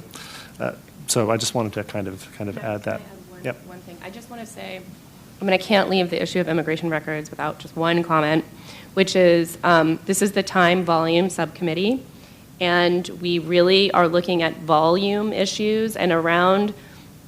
I know that when you talk about the 800,000 requests, a huge portion of those requests are requests for immigration records to an agency within the Department of Homeland Security. I wish I had the statistic. A quarter. So if we're really talking about revolutionizing the system in some way and fixing it in a way that is extraordinary, I think that we should be thinking in creative ways like this. I don't think we can tweak it and fix it. I think that, and that's why I think this is very, very innovative recommendation, and I wholeheartedly support exploring what this might look like, because I think it would make a tremendous difference in the volume of FOIA requests coming to Department of Homeland Security. I just want to, I know Sean wants to say something. I just want to check in with the folks on the phone, give them an opportunity to make sure they're heard. Suzanne or Patricia? This is Suzanne. I don't have anything to add. Okay. Patricia? Hi, this is Patricia from NLRB, and I was on this subcommittee, and I think it's really a really excellent recommendation, and I think it can help us out a lot with our time volume issue. All right, thanks. Sean? Sean Molt with Pogo. So I just wanted to follow up on, I'm sorry, I don't know your name, actually. Still learning names. Emily's comment. I agree entirely about the immigration records, and I'm just wondering aloud, and I'm happy to do this in the subcommittee a little bit, but maybe there needs to be even more pointed recommendation directly at the immigration records, something around a specific task force or a specific effort that should be launched to try and solve 1/4 of the nation's FOIA requests. And it's not going to be easy. It's certainly a very complicated issue, but even if they can come up with an innovative solution for moving forward, the older records are probably always going to be difficult, but it seems like a worthwhile recommendation to me. I agree. And it does, I mean, it's an involved and interesting conversation, which I think people have begun. It has been litigated to a certain extent. You know, there are questions about, does it look like civil discovery? If you're in removal proceedings, what does it look like? Who is processing the records? Is it the DOJ attorney who's litigating the case in immigration court, or is it, you know, a FOIA officer specially designated to do this?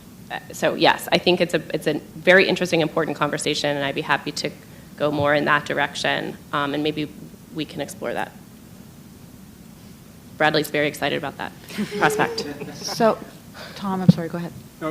Tom Sussman, I'm surprised Jason didn't raise this, but this is also a records management issue, because how you take the records in, and you make this point, how they're dealt with at the beginning facilitates the ease of making them public. And I think the IRS and places like that, you know, if you have certain fields, or SEC, if you have certain fields that can be protected at input, then you don't need to have a case-by-case, record-by-record review for output. So I wonder if there's something there on the management side or input side. So I'm trying to manage our time a little bit, and I would love to be able to get through the end of the time volume subcommittee. So in that spirit, James, you have the next one too? Thank you. Yes, thank you everyone for all those thoughts and suggestions and concerns too. I think we're going to continue to work on this, obviously, before we put it forward for a vote. So I'm happy to follow up with anyone who wants to talk about that offline as well.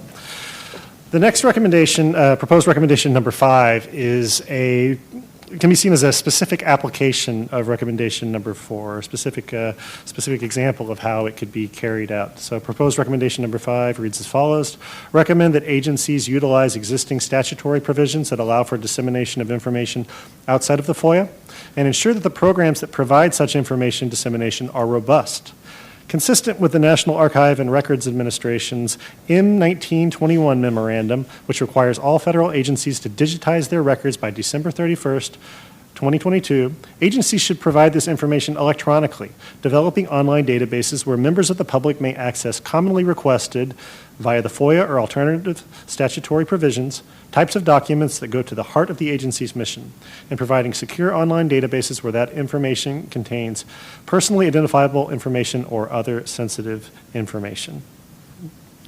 And I'll just open that up to comment. Michael? Yep. So this is Michael from Muck Rock. So one of the things, and this kind of goes with the prior recommendation as well, is there a way that we could recommend incentives for agencies and resources for agencies to do this? I think one thing I'm always trying to think through is what can we do to kind of give agencies some relief or encourage agencies to be proactive, whether that's through some sort of grant pool that agencies can put a proposal for and sort of say, hey, maybe not digitizing all A files and automating release, but something that's, you know, could structurally improve a FOIA program within an agency, find a way to kind of give them, you know, I think FOIA agencies often say, or FOIA officers I speak with often say, oh, we have this new unfunded mandate of we have to do X, or we have to do Y. And I think finding a way to sort of fund infrastructural improvements that are going to pay off for years to go would be great to kind of explicitly pair with some of these recommendations. Very interesting idea. Anyone else? This is Emily. A follow-up question to that. So on the resources, I know this has been batted around a little bit in previous discussions, but how specific can we get about how to recommend that things be resourced? I think that's a question I have, because I'd be happy to explore that. Again, not something I have a great deal of expertise around, but I'm not sure what kind of language would be acceptable in terms of having the archivist recommend how an agency resources change within the agency. Yeah, and I think we can talk about specific language. At this point in the process, I want to say everything is still on the table. Okay. So we should continue to think creatively. Great. Okay. Okay. Okay. Anyone else? Oh, Emily, you're last for number 6? I'm last. Okay. Thanks, James. Thank you so much. So I have, I've brought my recommendation, which is sort of maybe a wish list for requests for the requester community to the committee, and we didn't have a lot of time to discuss this, and I think that this might go to some of the records management, some of the principles behind some of the records management recommendations around explaining the types of records that are maintained by the agency better on the website, but essentially to recommend enhancing agency transparency by providing on the agency website contact information for a FOIA point of contact who may or may not be the FOIA public liaison, commonly asked questions that include an explanation of the types of records maintained by the agency and the estimated processing timeframes for simple and complex requests. So I was told things are impossible, but I'm putting it in a proposed draft recommendation anyway. I think that what I'm trying to get at here is just really this idea that that a member of the requesting community can go to an agency and get information prior to drafting and filing a request. That would help them file a better drafted, more efficient, sort of request that really will have them obtain the information that they want from the agency. And I've been told that is something that the agencies would like, that they would like to have some of these first-line conversations with the requester community, and instead we go straight to a FOIA, badly drafted FOIA, I'm using agency words, to a lawsuit. So let's avoid that. Let's avoid the administrative appeal and the litigation. So how can a person sort of communicate with the agency in a way that is effective to achieve that? So that's one. And then the commonly asked questions, yes, certainly agencies do this, and it would just be, I think maybe this is all a best practice. How can this be sort of more consistent across agencies? And the estimated processing timeframes, I can understand that an agency might not want to say we are absolutely outside of the statutory timeframe, and here's how much outside of the statutory timeframe we are. But at the same time, I think USCIS does provide an estimate for the time in which they adjudicate complex and simple requests. And I'm curious to hear more from folks around the table about this recommendation. Bobby from OIP. And so this shouldn't be the impossible, it should be what agencies are doing, and it's in our guidance. Our website guidance actually asks agencies to consider the Q&A, put it in the Q&A, the processing time, the average processing time, and we actually built this into the National FOIA portal so that each agency's landing page would have this information. Point of information, I have seen that information. That is not, I'm talking about current processing time, so not as of the last, is it annual report? Okay, well we could, certainly agencies could build on that, but right. there's no fear of showing our average processing time. In fact, we wanted to put that up front, and I think agencies want to put that up front to manage expectations. So you can see what the processing time for a simple request is as opposed to a complex request, and have all that contact information front and center. The FOIA public liaison, the FOIA officer. On the portal, we put multiple different ways that you can contact the agency, have their handbook, which we've encouraged has the Q&A and all this information, because we certainly want the requester to contact the agency and work in the spirit of cooperation. That's certainly within all of our guidance on with regarding communicating with requesters. So I think that this is all good, but this is definitely something that we've embraced, and I think agencies should embrace if they're not, but they are. A lot of them are embracing. Okay. Joan Kaminer. I'm a little dubious of the use of estimated processing times for simple versus complex, and it's just going back to the metrics conversation earlier. A complex request can vary from, a few hundred documents to, upwards of hundreds of thousands of documents. And so I think that I also agree it's the average processing time is something that an agency wouldn't have issue with providing, and within a certain time frame of, the requests that they're evaluating, they can provide that, but I'm not sure how much use that specific information would be. So I would encourage it to go beyond to having a defined processing rate that agencies across the board can try to target. And I'm going to talk about that later as well. So the one thing I would just add is that obviously the average processing time, even if in whatever frame that we give it, kind of gives you a place marker, an idea. But I think the most value that a requester and they need to have is that conversation they have specific to their request. So that you can explain to a requester, this is the amount of pages we have, this is the search that's involved, and now this is really why it's going to take this amount of time. Provide an estimate, come back if that you can't meet that estimate later on, explain why. So you can't get that really from anything you're going to put on your website, that conversation. So I think that's really where the biggest value there is there, and that's having that contact information front and center, and agencies and requesters working together through their points of contacts. It's really helpful. Thank you. Sarah, I do think it could be helpful, though, and this is making me think I need to look at our FAQs and just make sure that they're totally up to date, to give just certain examples, because there are certain specific examples where you can say with general certainty, like this type will be considered simple and be answered within 20 days. I know at our agency, we have certain categories that unless something's gone horribly wrong, it's going to be answered in 20 days. And then we actually maybe in the last year put a note up about a certain kind of record that unfortunately is taking much longer.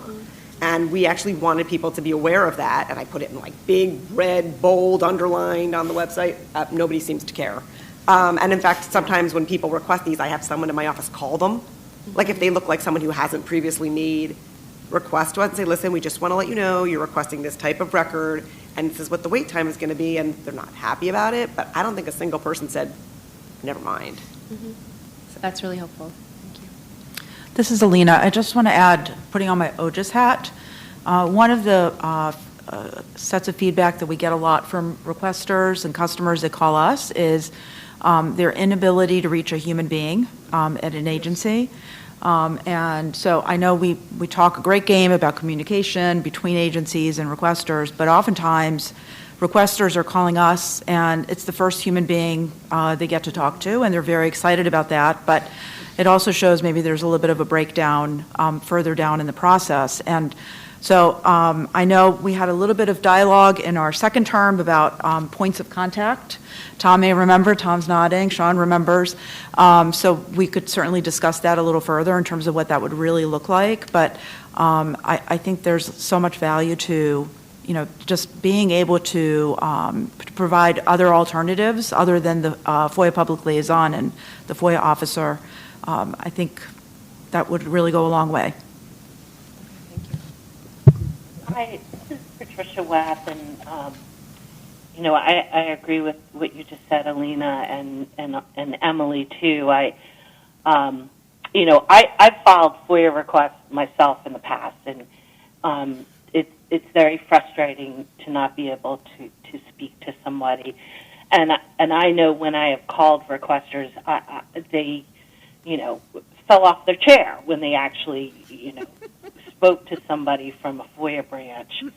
I'm just wondering, I look at it, on our websites, we're required to post the FOIA public liaison's number. We have our FOIA officer's number as well, so it's the direct line so that folks can get a hold of a live person. And I know OGIS did an advisory regarding our final response letters, and you had us really detailed, put in all of the contact information in our final response letters.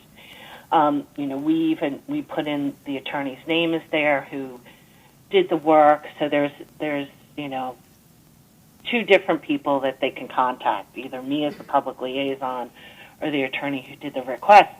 I'm wondering if maybe at the front end of FOIA,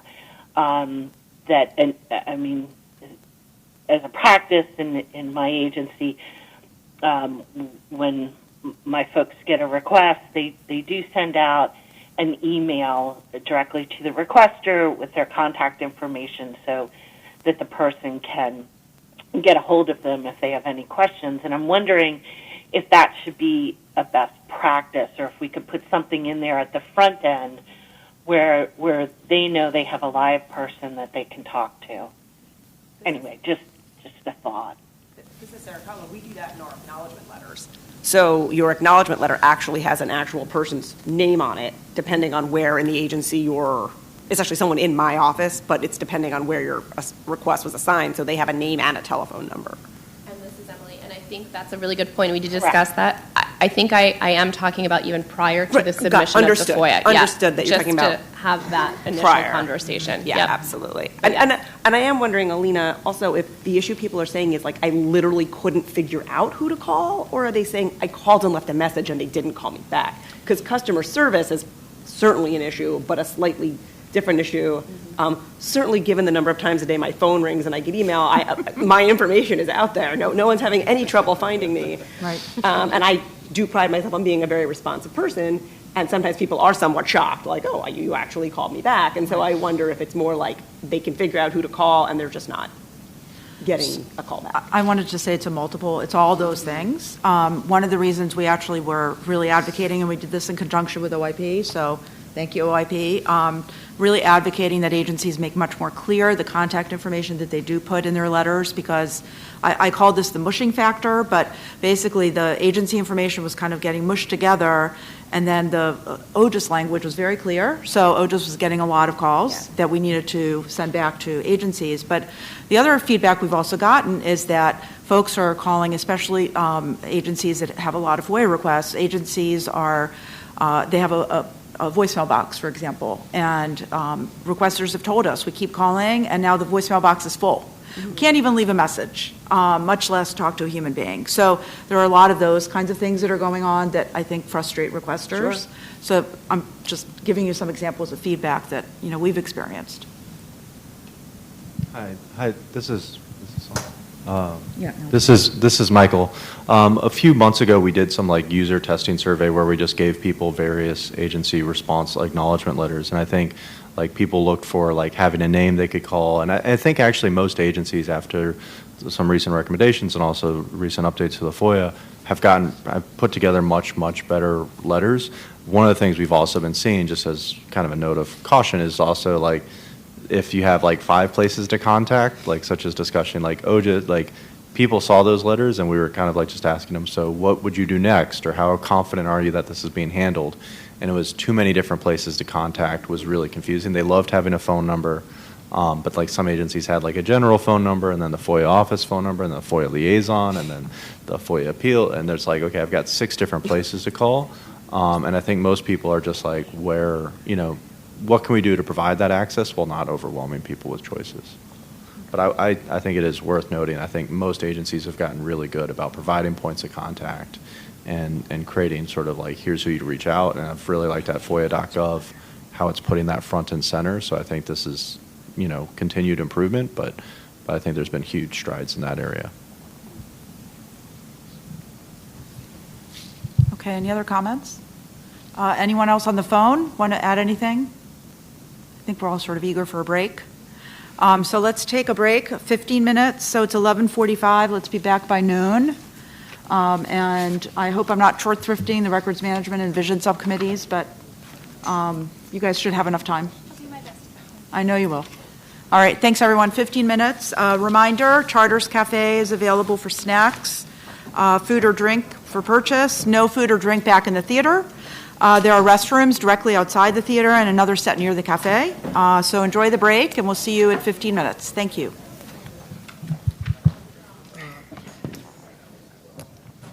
Thank you for the tour, arranging that. Oh, yeah.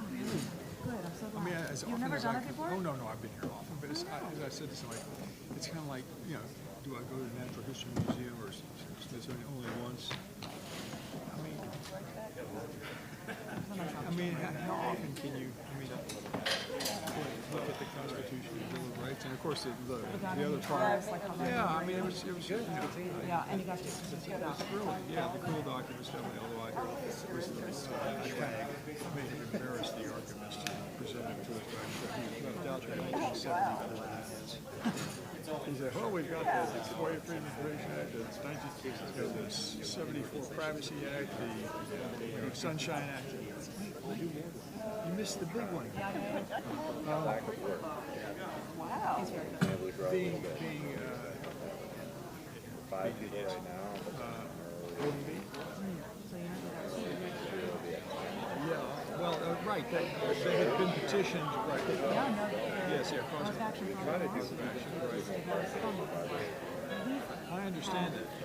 I know that, but I have to, No, keep I asking appreciate because that. I And guess Martha I like was, I don't know if she included it on her side. she didn't. But, yeah, so I mean, we, over the summer, we had sent them, we had actually called them again. No, we're actually working on some major offices in that area. Now We're thinking about one of our recent. Yeah, right. So, in a way, I'm sort of watching from the sidelines to see what's going to happen. But, well, they can avoid they can move the lawsuit by coming out. I think that It's things like that are so frustrating. It's sort of like, I was really glad you mentioned anything about, you can call, they have to answer in order for it to work. I mean, I often tell the story to government people about, my experience with getting made an announcement where a SOP program. I gave them the example. Two of the access people came up to me afterwards. Tell us more about it. And they, we've had transition, we've had, problems with our telephone. So, there was like 14 excuses. And they said, would you, send us a new contract? I did. And at that point, it was for a contract. So it was pretty easy. I was singing your praises. Yeah. I thought it was great. So there's been a lot of abnormal amount of comments, but not relevant to the discussion. At one point, one of the comments was like, no one's actually paying attention to my comments. I'm wondering if you want, they're not really that relevant. They're more conspiracy theories. But I wonder if it's worth just saying, if you have any questions on chat, we'll be addressing them at the end of the meeting. Because one of the women is like, no one's listening to my comments. Or this is just all for show. Like, we're not. So, but none of her comments, I said, we've been looking at them, and nothing's worth actually talking about. okay, good. But there's like, But people are not feeling heard. it's that one woman. It's a lot. It's a lot of craziness, yeah. I But they know. did mention, like, no one was paying attention to their comments, and this was a spurt. They're having more of a dialogue between each other. Yeah, they are. They're talking to each other, yeah. So. Thank you. But I I'm appreciate also it. hoping that doesn't make things worse. No.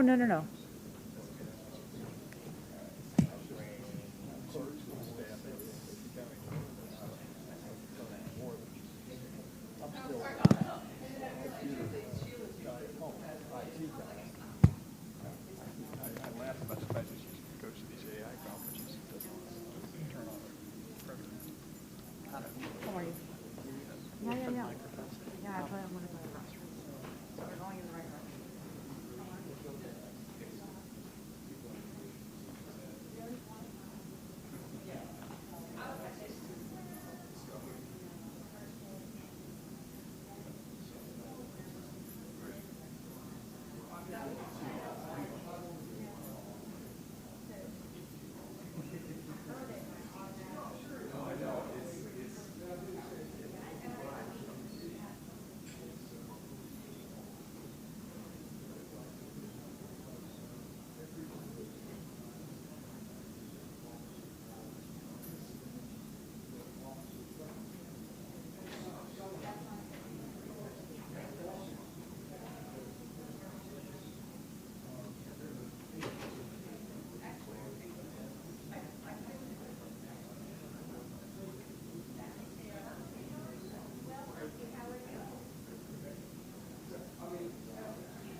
All right, folks, let's start gathering. Trying to keep it on schedule. I sort of feel like when my youngest goes to college, I need to do one. Yes. Did you get the email from Chris? No. Chris cannot, you were Okay. Oh, did you tell Joan? Chris is not able to call in. His plane was delayed. So you're on your own. I'm going to use him as an excuse for one of them. Yeah, okay, good. He's not here. Now, are you going to go to Am I going next? I was going to go to Vision second. Vision? Yeah, I was going to go to Joan and then to Jason. Jason, I'm saving the best for last. Okay, so I'm going to go to you last. Are you going to let James present? He came all this way from.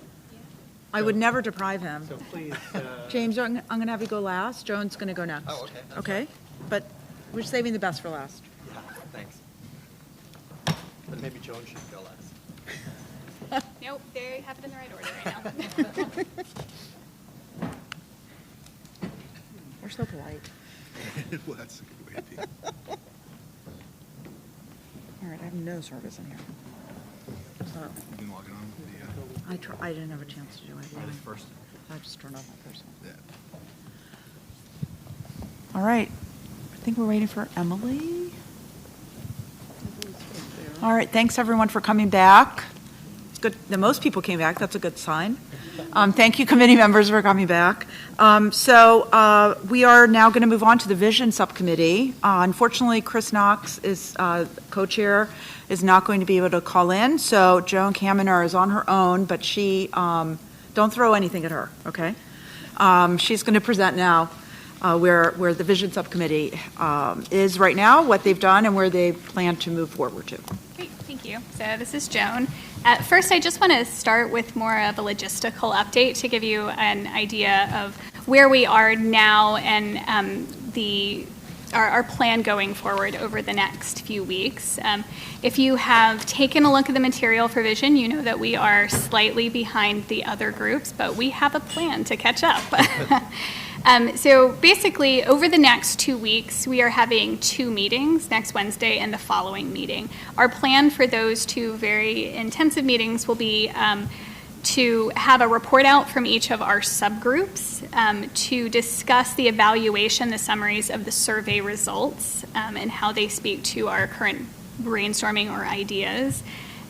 Next will be to finalize the selection of our recommendations from those that are on the table now and may develop from the report out from the remaining subgroups. And last, assign responsibility for drafting those recommendations. Our plan is to have our drafts of the recommendations completed by mid to late January, which should put us on track to meet the overall time frame that the committee is looking for. So with that, I just want to frame up what you are looking at here.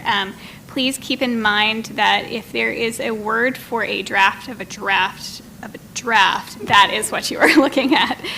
It's really a documentation of ideas that we have had, brainstorming. Clearly not a lot of wordsmithing going on here. So give us a little break with maybe if some of the terminology is not what you would prefer, and it definitely would not be what you're going to be seeing in the final product. Is this simple or complex? That's my introduction. So with that, though, I think that we can have some lively discussion from what we have here, some of which has already been covered, so I'll note that as we move forward. And I guess that's it. So you guys should have a sheet with 11 ideas.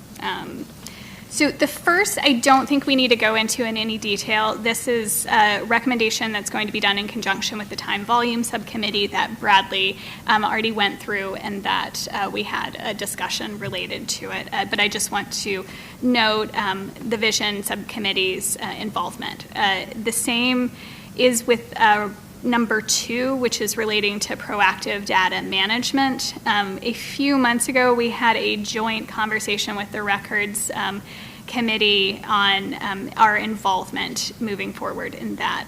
But as they are further along in their drafting, I'm also going to bump that to them.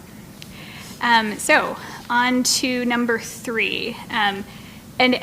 As was mentioned, Chris, who's from Deloitte, is unable to join us today. So when it comes to some of the more technical side of things, we're going to be missing a bit of his perspective, and I'm going to try to frame it up the best that I understand it from, conversations with him. So with regard to 508 compliance, the idea of bringing an industry perspective to 508 compliance, potentially recommending to have an industry day, industry involvement, as well as further work towards the production of a flat PDF, which, as I understand it, would have certain benefits to being able to be more accessible.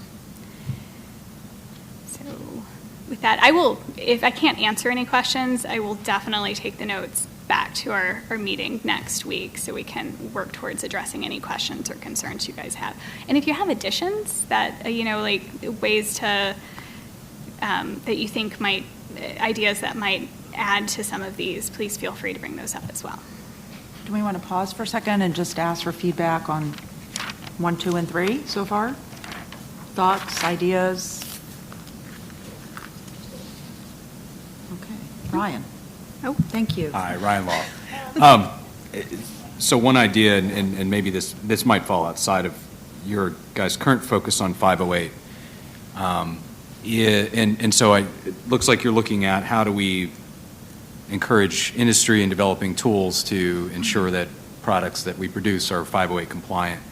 One additional thing that might be helpful for the agency community is to encourage GSA, to the extent this doesn't already exist, to have a government-wide vehicle for agencies to leverage in remediating documents. Mm-hmm. I think each agency, at least each agency that I know, currently does their own thing here in this area, and there could be cost savings if we have a standard vehicle that we could leverage to accomplish 508 compliance, because access is incredibly important.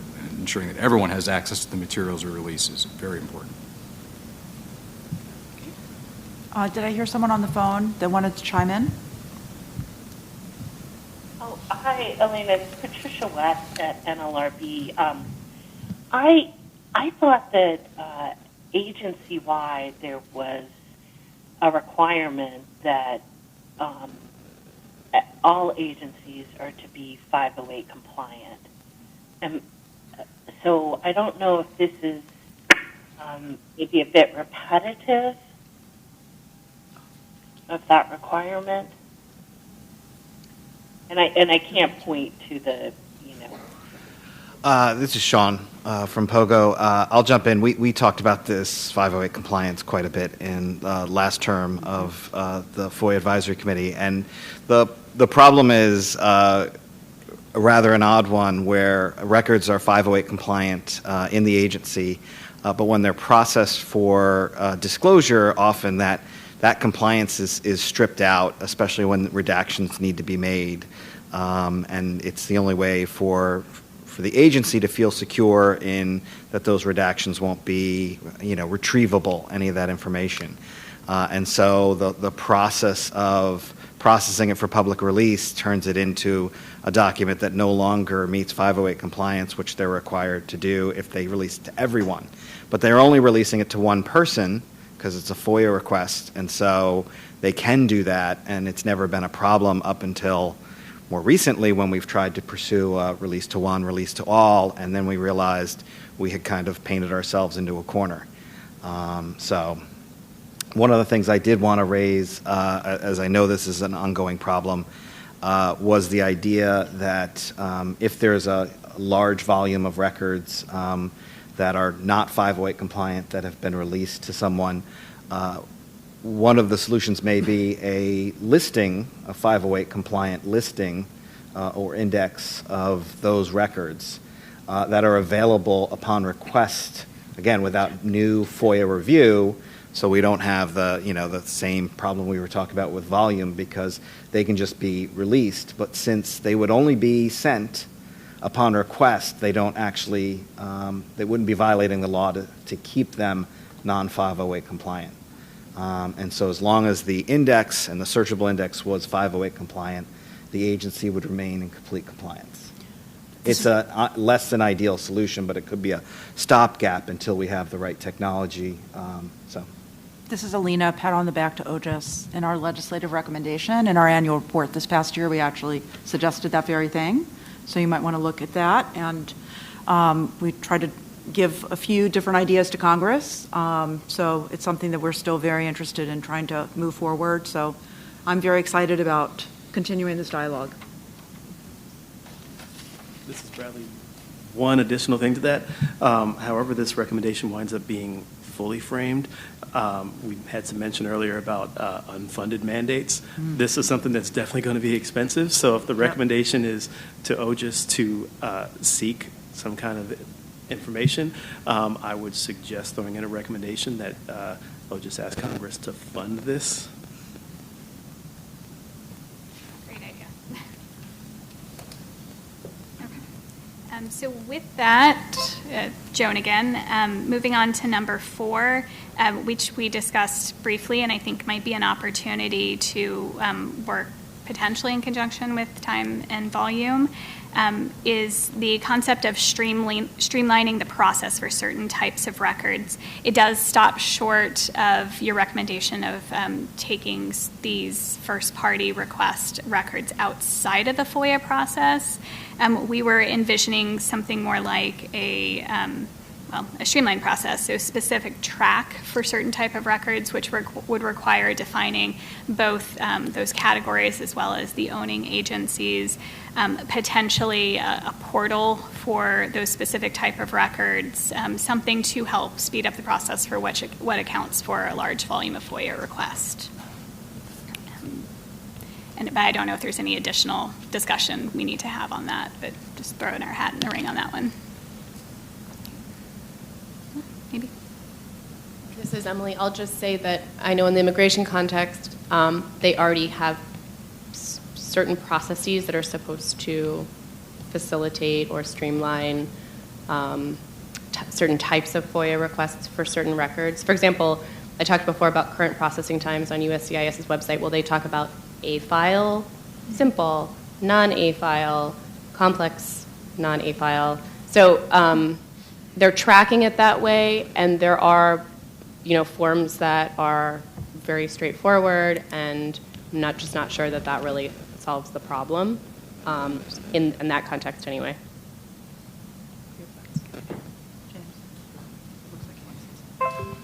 James Stoker. So, yes, I think this does seem to be, this is an interesting request or a recommendation. I think we'd have to think about whether or not this is something that is an alternative to the idea of, separating them from FOIA, or, it could be done alongside it too, right? So if these things are going to be separated, we could also urge that they be streamlined as well, because, one of the ideas behind our recommendation was that maybe it's possible that some records are actually taking longer to get out to the public because of the FOIA, whereas it might be easier to give access to people, particularly if this is combined with the electronic databases recommendation that we had also.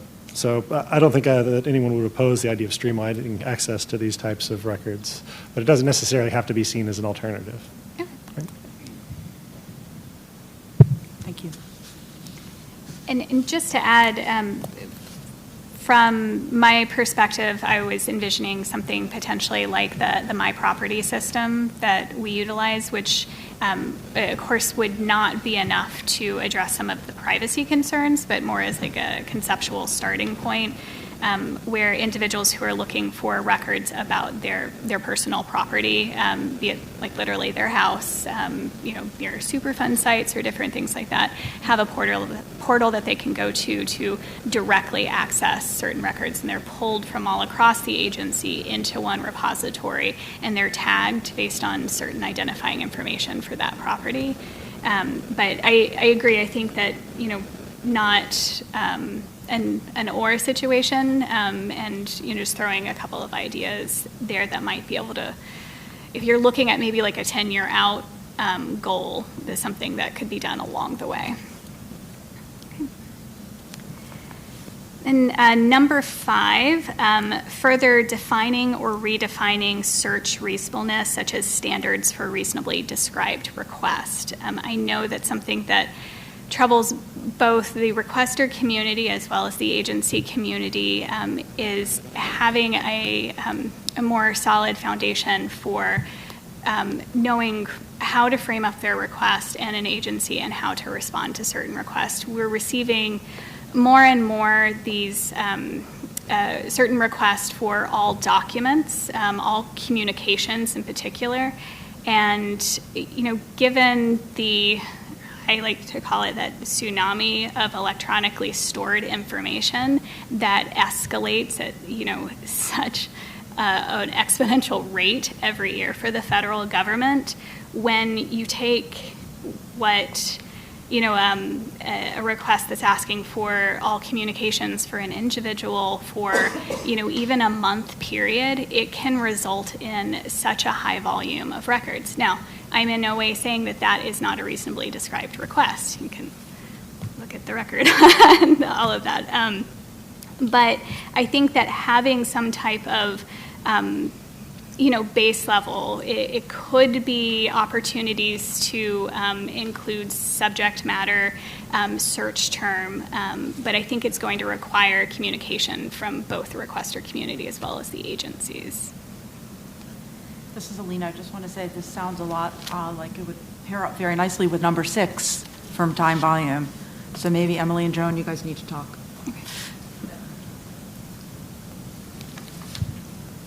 This is Lee Stephen. Just wouldn't want to on that one to get lost the requester side, which is having some way to understand and challenge as a result the reasonableness of the search. From our perspective, when we often suspect that the search was inadequate based upon our other knowledge of the subject matter, and it's often difficult to know, and we do have that communication, and some agencies are quite, some FOIA officers are quite happy to go back and respond to those requests. Others are we suspect are using the opaqueness to avoid the having to do a further search, let's put it that way. So I don't know exactly how that would come out in terms of terminology and wording of this, but you did mention that it was from both sides. So further guidance on what is a reasonable search and communication of that to the requester, I think it would be very helpful. This is Sarah Kotler. I actually just did a little bit of research into this very issue for something I was working on, and there's actually some fairly good, a lengthy discussion in case law in the DOJ guide about this very issue that specifically talks about any and all type FOIA requests that I found very useful and helpful. So it's something you just may want to look at in understanding. And unfortunately, it's not entirely clear. There's some cases that have gone some way and some the other, but we do, are on alert for those kinds of requests because I think often they don't work well for requesters. It's really hard to do a search for any and all records, and sometimes I find that requesters aren't really doing themselves a service by they think, oh, if I'm just really broad, then that will actually get me the best result, but sometimes that's actually not the case. And one part of that recommendation could be, since one of the recommendations from the last advisory committee was to post our logs, that directing requesters of such types of requests to the logs can actually be quite helpful as a starting point. Great. And this is Joan again. So that's where I think that the interplay between a reasonably described request and a reasonably constructed search really play together. Because I agree, I'm familiar with the DOJ guidance, particularly on all records related to a particular subject. But given that there's the vast majority of FOIA requests that agencies are processing are an electronic system. You're also looking at whether or not an agency, like their capability of conducting a particular search. So it may be reasonable that an agency search for, like I said, all communications without a subject matter qualifier. If you have a custodian, if you have a date range, that is really all a lot of agencies need to do a search. That said, you're getting more into the unduly burdensome aspect of it.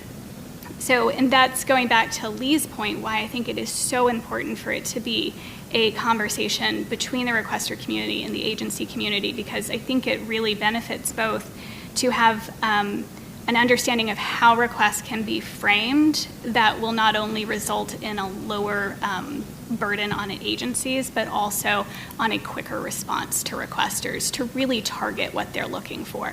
But it does have to be a balanced discussion. Anyone on the phone have any questions or comments? Okay, keep moving. Okay. You're doing great. Number 6, new pending FOIA legislation, particularly on making private prisons subject to the FOIA. This, I will say, this is one that since Chris is not on the call, I don't actually have a whole lot of familiarity with this one, but just in reading that right there, I don't know if anybody's familiar with it and wants to chime in, but it sounds like a great thing. I'm not sure. Yes, thanks. Hi, James Jacobs, Stanford University.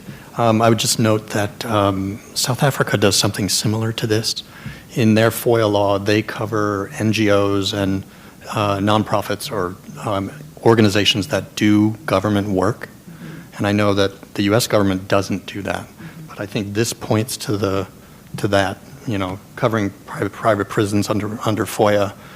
It would be really interesting to, cover contract research organizations and defense contractors and places like that.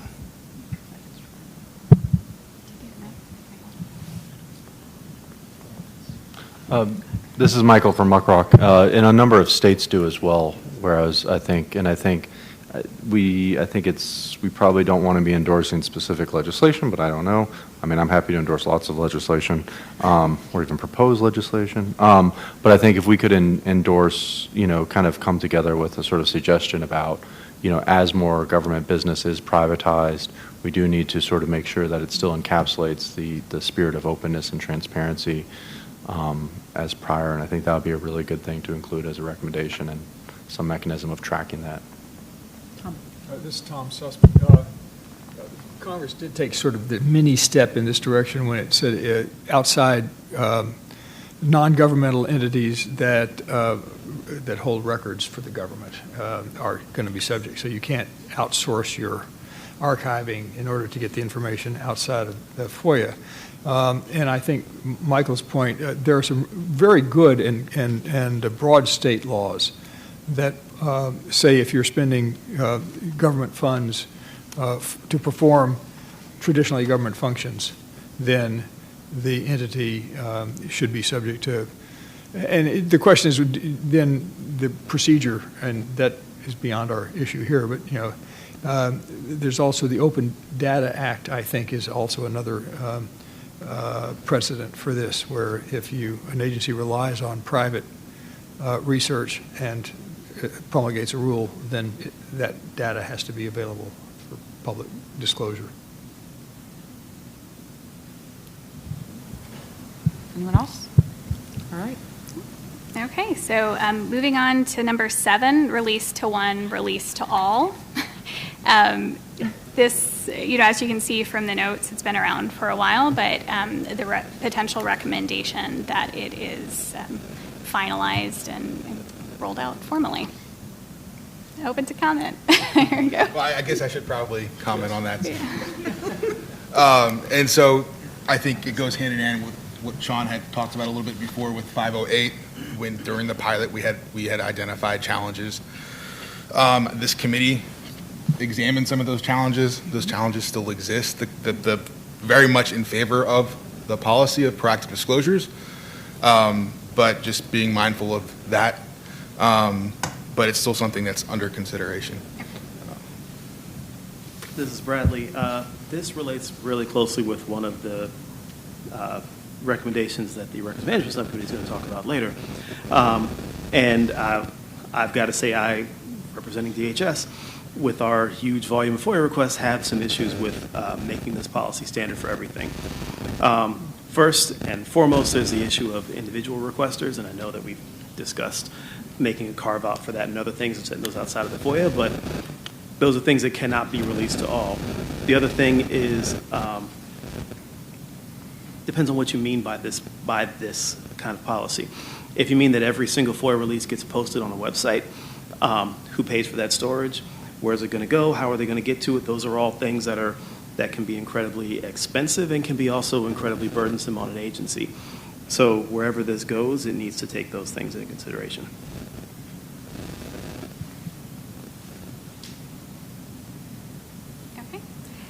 So now moving on to number 8, agencies paying for litigation losses in FOIA litigation.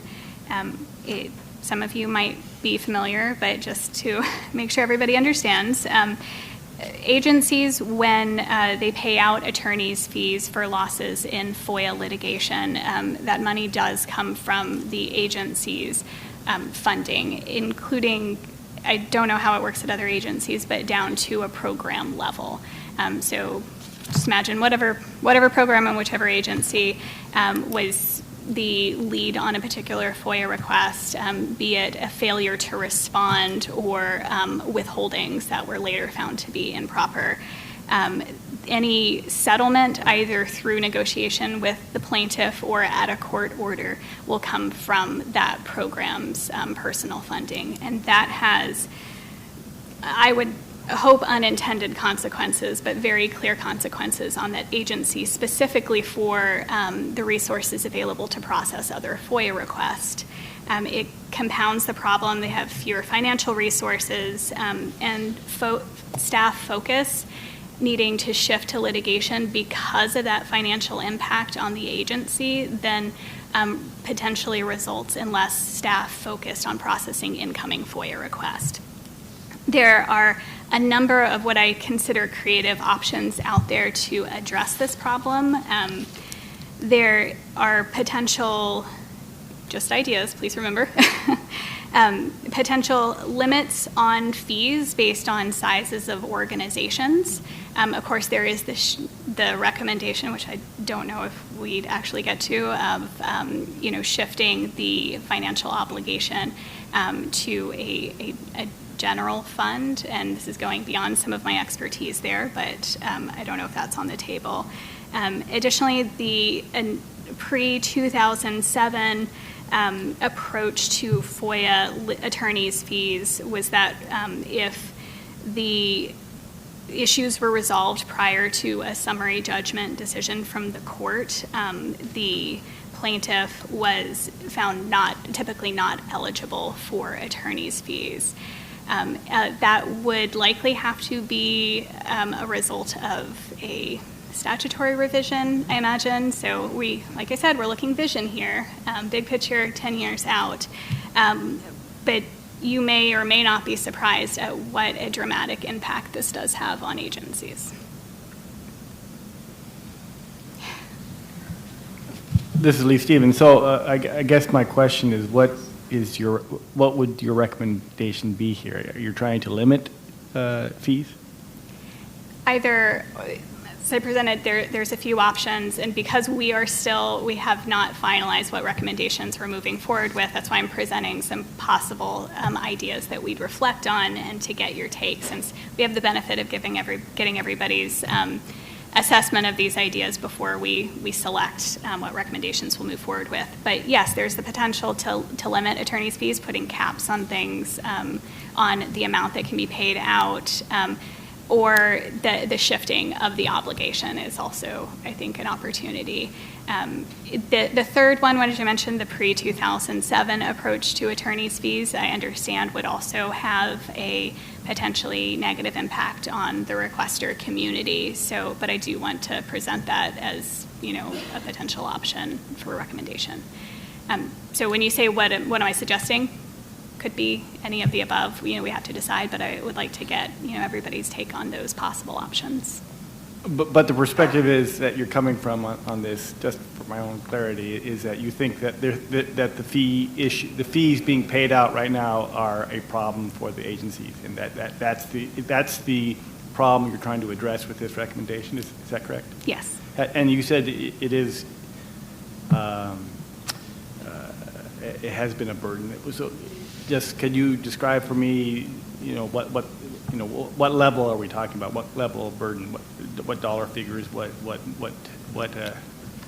actually is the problem? I'm going to jump in. Thank you. Because I feel strong. I at one point in my career, I felt very strongly about this. So, as you may or may not know, I ran the FOIA litigation unit at the FBI, and so we experienced lots of litigation.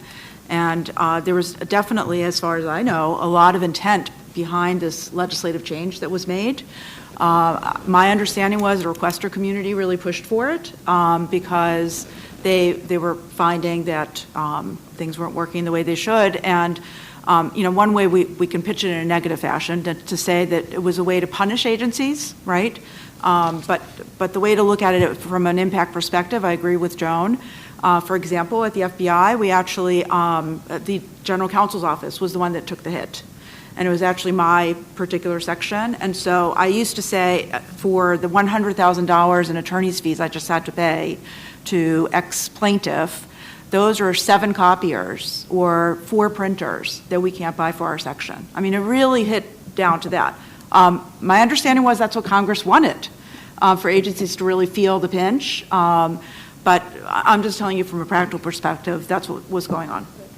And this is Sarah, as an agency that does have a lot of FOIA litigation, while I understand the incentive idea that, if a program office in particular gets dinged, they're certainly learning a lesson. But if the reason why the FOIA requests weren't being processed as quickly as they could be in the first place that resulted in litigation was a lack of resources, now we have exacerbated the problem by reducing the resources even more, thereby making us subject to even more litigation and more attorney's fees. So.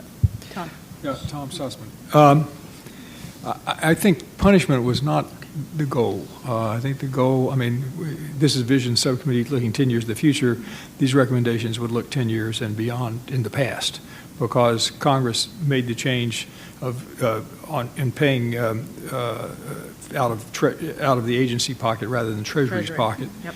Specifically, and not allowing agencies to delay, and then hand out the information in court and avoid having to pay out anything. And these didn't come easy, and they came because the public, media, requester community all felt that it would help change agency performance. Now, the question that I would have, and I was an advocate for these changes, is if it didn't impact incentives, then I would certainly be open to adjustments.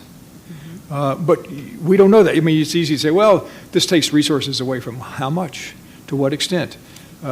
6 copiers, is that sort of just academic mathematics?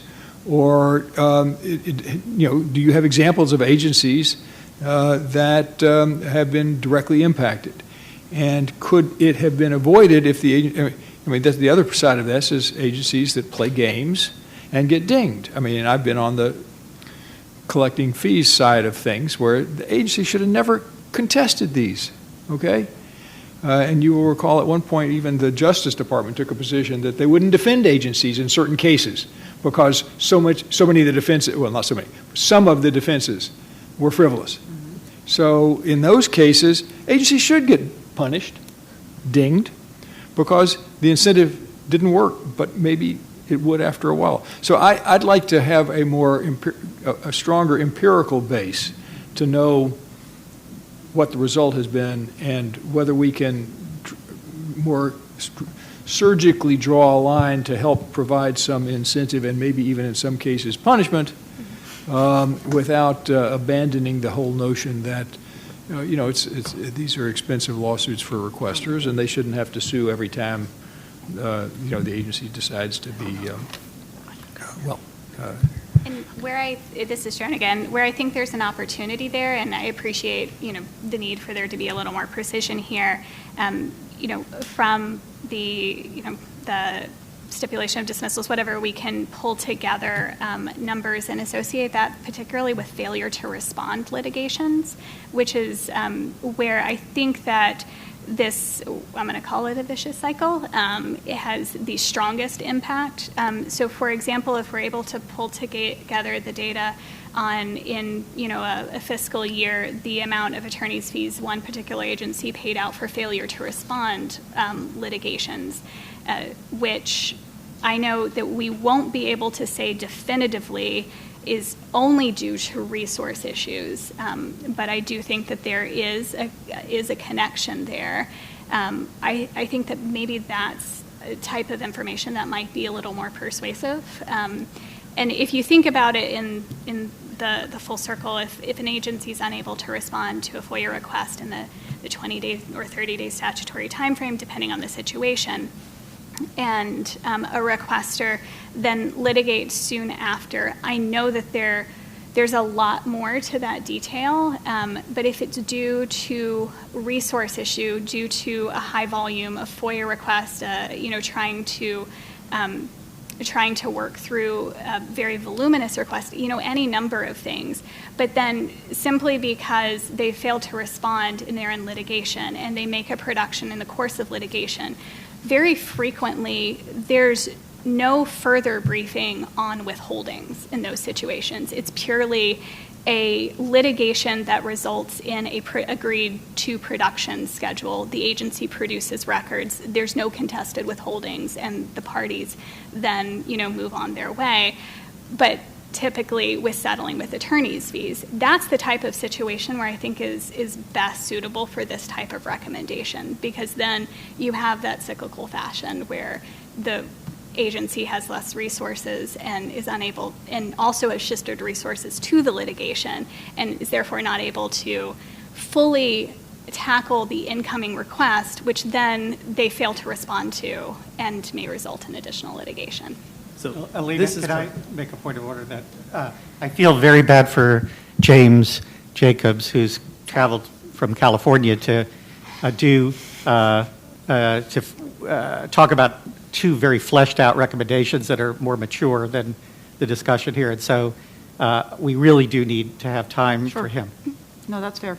I think James wanted to say something. I'm just going to give him that quickly, opportunity. I think this is an area where we can learn from the examples of other countries. In Switzerland, for instance, in 2017, they did a trial run of what they called an accelerated summary procedure with oral arbitration hearings to avoid litigation. So I guess this would be some sort of binding arbitration process, which at least to my understanding is not a possibility in FOIA cases here. And there's some people sort of smiling a little bit, so maybe there are some obvious objections to this that I would miss. But if we can be innovative in ways like that, I mean, there may be ways of thinking outside the box to avoid going to court in the first place. Right?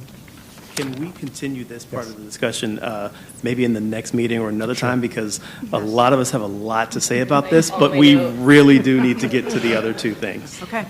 Sorry for that. Then with that, with number 9, we're going to put a pin in that one. There is also a lot to say, and that one clearly is not fleshed out at all, and I think can be taken just on the face of it in many different ways. So with that, I'd like to very just quickly address number 10 and 11, which do have a bit more context to them. With number 10, it's establishing the briefing for senior leaders during a transition to a new administration.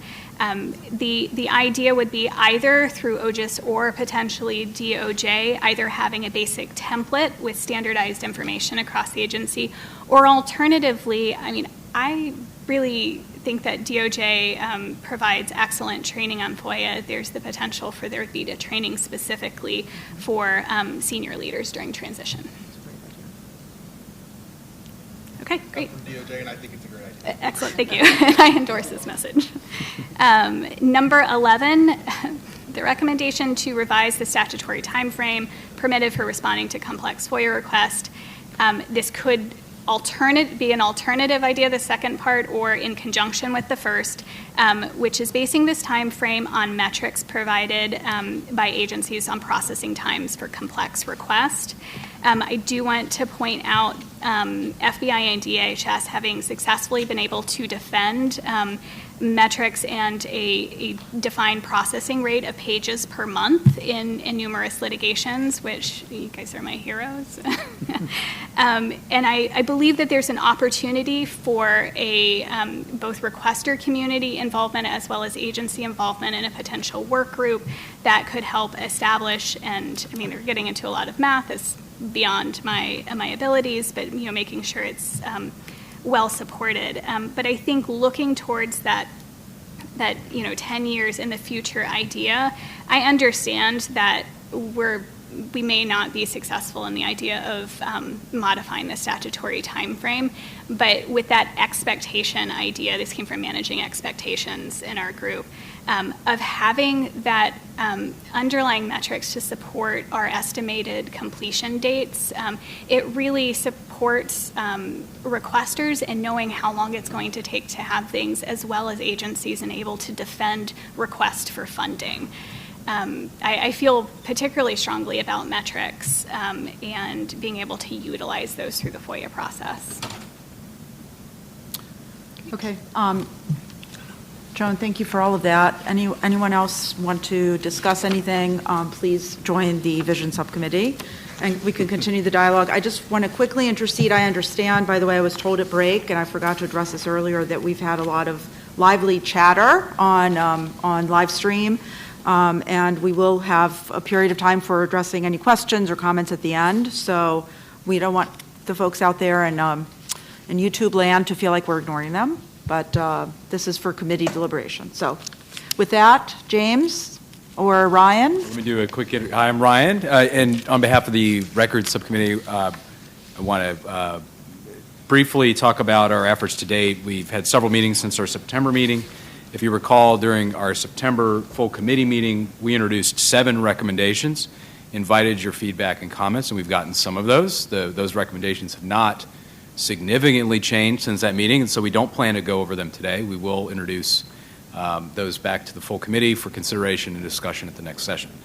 Today, we'd like to introduce 2 additional recommendations that we've put together and discussed since our last meeting, and I want to recognize Mr. Jacobs to talk about those. Thank you. Thanks, Ryan. This is James Jacobs, Stanford University. So we did have, originally it was 1 recommendation that we've split into 2. The first proposed recommendation that I'd like to hear your feedback and comments has to do with, well, I'll just read it out. We recommend the Archivist of the United States request that NARA, OGIS, and DOJ OIP work together to encourage agencies to work toward a goal of collecting, describing, and giving access to FOIA-released records in one or more central repositories in standardized ways, in addition to providing access on agency websites. And this was something that I believe Bobby gave us some feedback on that. And so we did fold your input into the new recommendation. I'd love to hear your comments on it. Comments? Cool. Questions? Folks on the phone, we're not ignoring you. This is Abby. I have a question. So if it's not on the agency website, where would it be? Are you thinking FOIA.gov or? There's FOIAonline.gov, FOIA.gov. Maybe an agency has its own repository, those kind of places. We don't want to prescribe where the agency is required to post it, but we want to recommend that they work to maybe centralize those documents. This is Ryan. So just to give an example, the State Department has a fantastic centralized portal now where their FOIA records are posted, they're searchable, they're accessible, and I think that's a good example. Other agencies that use FOIA Online, requesters are able to go to FOIA Online and do searches of records in those locations. Other agencies have centralized locations on their websites where you can search across FOIA. So again, not prescribing a specific solution or standard portal, but giving flexibility.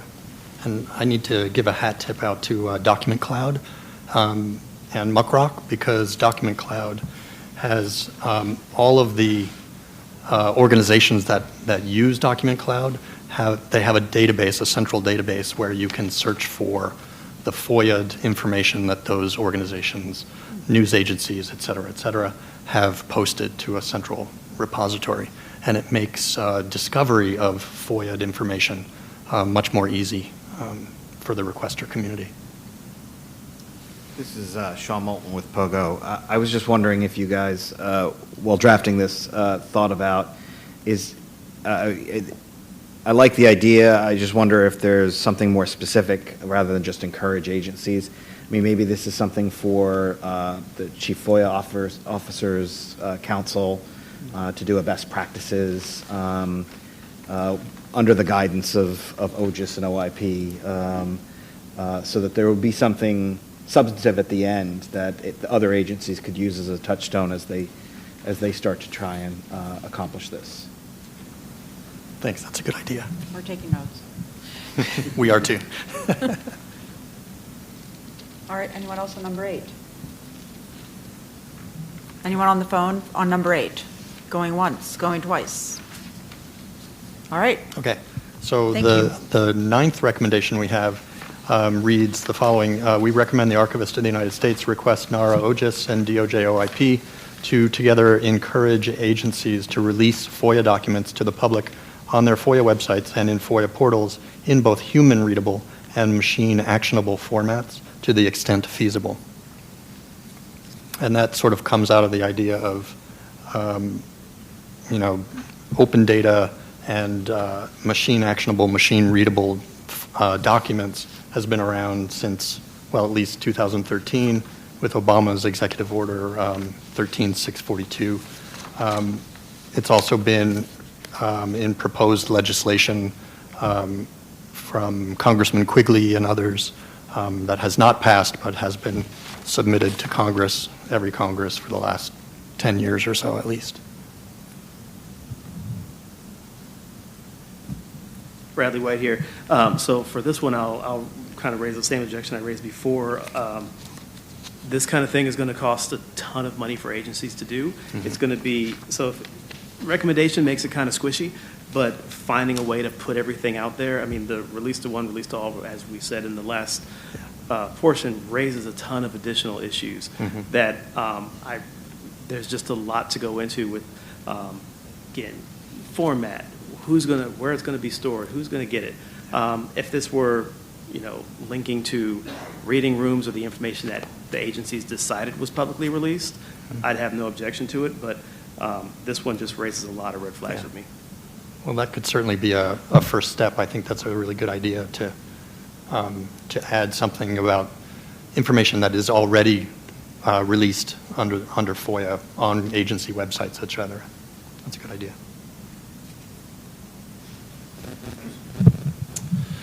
This is James Stoker. It's kind of a follow-up and actually maybe a question to Bradley about the costs. I mean, I understand that it's expensive, but to store documents online, but that seems to be something where you get real, basically that you end up saving money with scale, right? So would the requirement to cooperate between agencies, for instance, to have a common portal or to use FOIA online, would that go some way towards addressing the cost concerns? I don't necessarily think it would. I don't necessarily think it would, because if you look at the way, say, the cost for FOIA online as it currently exists are spread around the agency, there's an agency that barely uses it that pays a large share of the cost for that.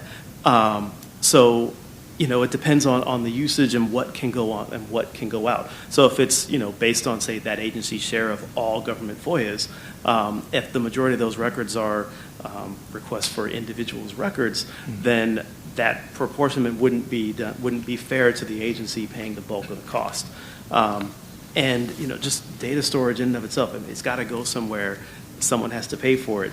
And unless there's something where Congress is setting aside, this is the fund for storing FOIA records on this portal, which is unlikely, it's going to be apportioned among the agencies in some form. And again, it raises a lot of red flags.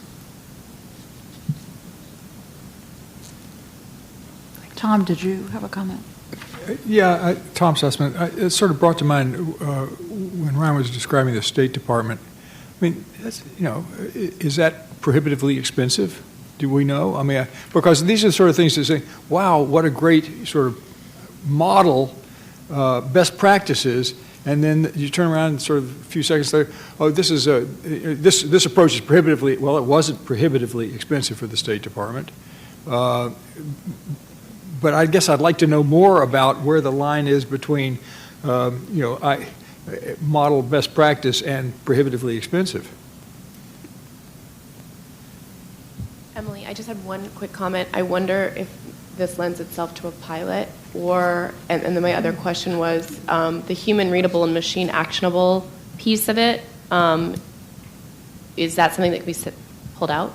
You're channeling my thoughts, Jason Barron. So I did, we had discussions about this and noting Bradley's concern, but it may well be that this is the kind of thing that is properly considered a pilot or part of the vision, part of whatever the final report is.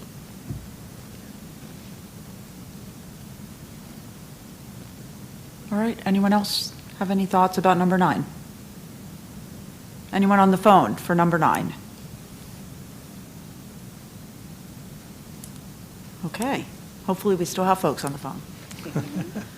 All right, any other comments overall, or should we move into the public feedback part of our meeting?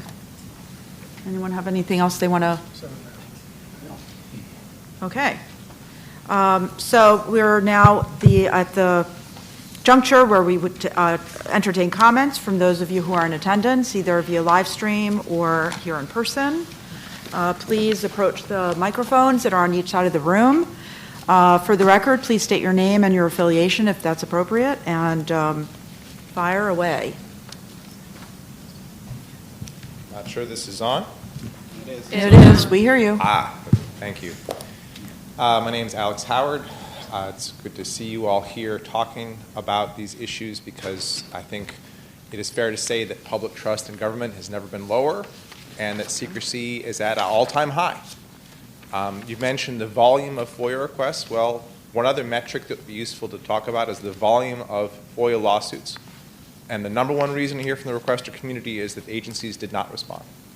So your recommendations here are important, and I celebrate the service of the FOIA officers here and your colleagues under that caseload. But I have some concerns that you're not addressing some of the direct problems with FOIA in these recommendations or acknowledging some of the laws here. Now, we just heard about the Open Government Data Act, which President Trump signed into law in January. That actually mandates already that you all post information as open government data in a machine-readable format. Already. So instead of recommending that there be another system and another portal, why are you not recommending that agencies disclose responsive records on their open data websites and federate them and make them searchable through FOIA.gov or data.gov, which was just codified by the law? Why is the committee coming up with duplicative, redundant recommendations to build a brand new system? Is this an idea for Congress?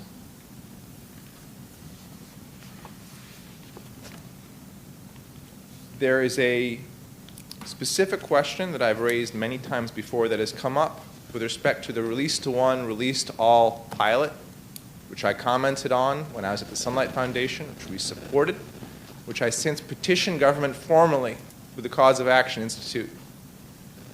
So you're responding today, as acting director, that specifically it's still something that's under consideration. It's been under consideration for these years. Is that an official response to the petition, that it is still under consideration? Yep. So I mean, this is something that I know you brought up at the last meeting and a couple other meetings. It's I've really been bringing it up since 2017. And I don't have anything more that I can share about that. Okay.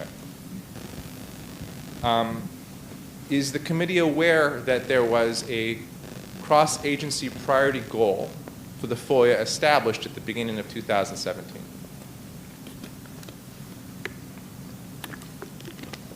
Anyone? This is Sean Moulton. I'm aware of the cap goal and saw in the previous minutes that it was raised at a previous meeting. I was unaware until reading those minutes that the cap goal had been removed. Yeah. Has there ever been any official acknowledgement for why OMB removed the cap goal from its website and refuses to acknowledge that it ever has existed?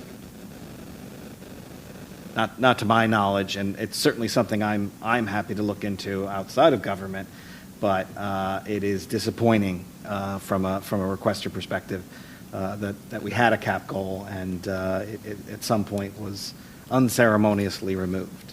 As you all are considering recommendations to the United States government to improve FOIA compliance, may I suggest that you recommend to OMB that it takes a leadership position, restores a cap goal, and reminds agencies that FOIA is not something to punish senior ambassadors who've been recalled from their posts abroad and make them do, but actually something that is an honorable function of public service that provides the public with our records under the law,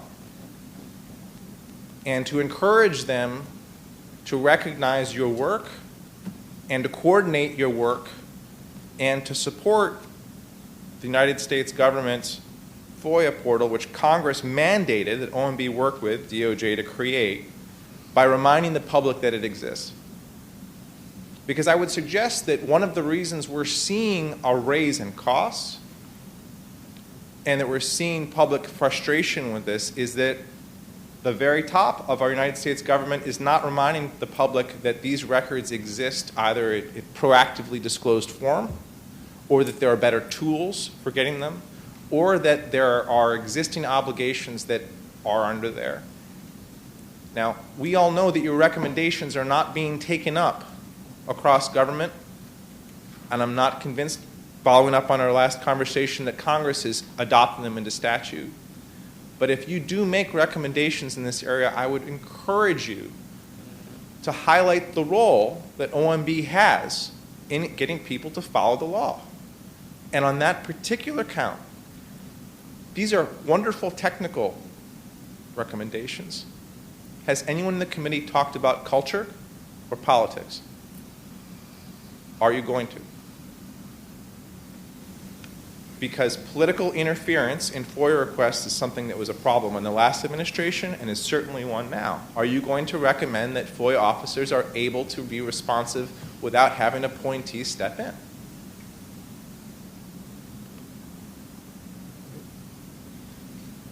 I'm used to no one responding, but I want to always give you an opportunity. I do want to say, Alex, this is Alina. It's certainly not directly under the jurisdiction of any of the three subcommittees.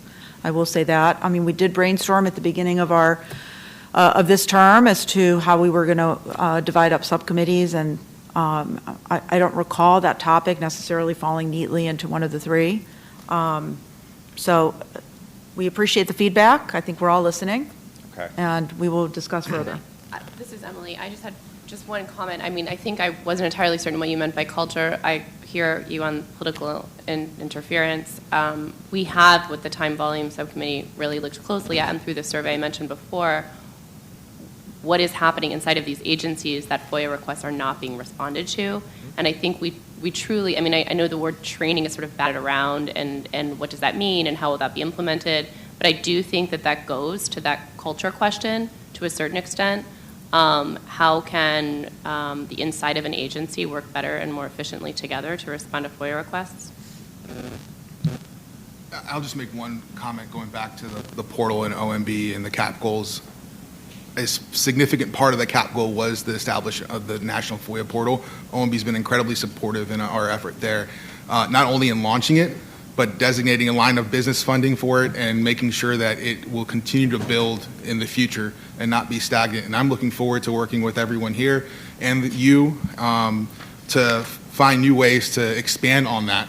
And I also, open invitation, Alex, anytime you want to talk to OIP, come on over. I'd love to hear your recommendations. And that's an open invitation for everyone. Thank you. I just start off the bat and say, do a search for how many U.S. government accounts have shared FOIA.gov since 2017. You can search a URL, Twitter, you can search across Facebook, you can search across websites. See how many times the United States government has engaged the public about the thing that you built. Beautifully, I would say, with 18F. And full disclosure, I was involved in that, right? I gave feedback. I was a beta tester. I was the person, the only person, who came to your launch at DOJ. So I've showed up. But the government is not engaging the public about the resource it has built. That would understandably lead us to wonder about its commitment to making sure that people know that these things exist so that we can save money on the front end and save your time on the back end and get to the more complex requests that we know do require the lawyers and the other people to get involved. I'd say this last issue. One of the previous meetings we talked about technology, and technology comes up a lot here, and that's important. I've spent my career in Washington covering government technology and open government. The American people is getting a really poor investment for the money that we are paying. I hear about the cost it would spend. Do you know how much expensive it is to put a spreadsheet or a PDF in Amazon Web Services now? It's pennies, fractions of pennies. Cost is no longer a driving factor there. You know how much we pay for a small number of companies to provide software for handling FOIA requests. I would say that number and those companies and getting agency feedback on the quality of the software they have to process these requests should be right at the top of your list of things to figure out. Get the GAO to do a study, get Congress to look into it, go back and audit and see how many of these very same companies were lobbying Congress to prevent agency from building something better themselves or from opening up the process. We are getting a terrible return on our nation's investment in technology, and this is one area what is actively hindering public knowledge. Now, I am sensitive to the fact that you are hobbled by procurement regulations that were created to buy stuff and not software. But you have resources to help you with this at 18F. Go find some of the brilliant people at USDS. Look at your Presidential Innovation Fellows. Find someone to help you do this better. And I hope that as you look at this, you talk to the Federal Web Council. Look at Project Open Data. Because I'm seeing recommendations here that look like they were from 5 years ago to me. And I can say that because I was covering recommendations to Congress in 2014 when FOIA reform came up and got undermined by the Department of Justice lobbying against it, including release to one, release to all kinds of ideas with a presumption of openness. I watched a YouTube stream full of people who are upset with government. There's not a lot of them. They left after the recess. And I spend my days seeing people angry at government. I would encourage all of you to be as frank and open and tough on government's performance here as possible, and to continue to ask people outside of government what their experience is with your systems, with your staff, with your websites, with access to data.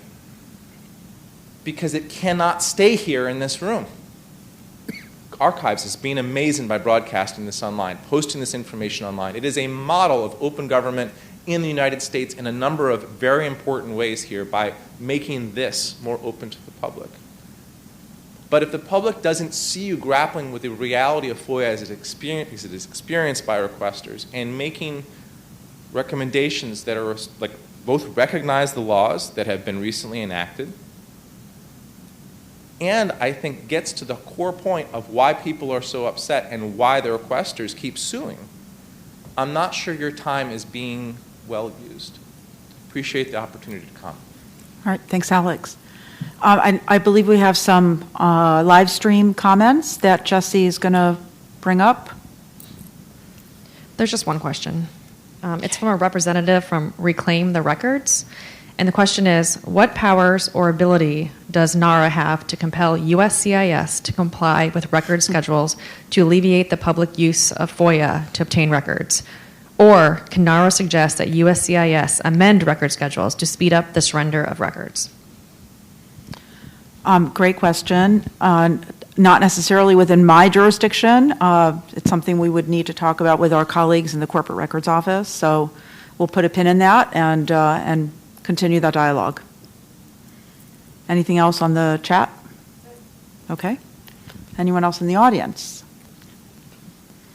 Okay. So I think we're just about out of time. We're over our time. So thank you, everyone, for being so patient. I think we got a lot of work done today. We still have a lot of work to do. We invite everyone to visit our website and social media for more information about how you can participate and give us further comments. A reminder that our next meeting is Thursday, March 5th, 2020, 10 a.m. right here on the McGowan Theater. Does anyone have any other comments or thoughts or questions? I'm looking around at the committee members. Jason? We talked about process and what you might say to the committee in terms of the next work product that's expected and the form of it. Sure. So I think it would actually be extremely helpful. I know some of these ideas are still very nascent and we're still working on them, and I really respect that. And kudos to Joan for being brave enough to bring all of them to the table, and we definitely will revisit some of them next time. But one thing I think I would like the subcommittee co-chairs to focus on in the interim is giving some more full body experience, if you will, to the recommendations, and perhaps developing a written explanation of why these recommendations came about and what the rationale is behind them and what the goal is that you're trying to accomplish with each one. I think that would really be helpful. All right. Thank you again for your time and participation. I know Kirsten is going to ask you again, please leave your folders behind. They are highly coveted value for NARA and have become quite expensive for us to procure, so we would like to reuse them. If there are no other questions or concerns, we stand adjourned. Thank you.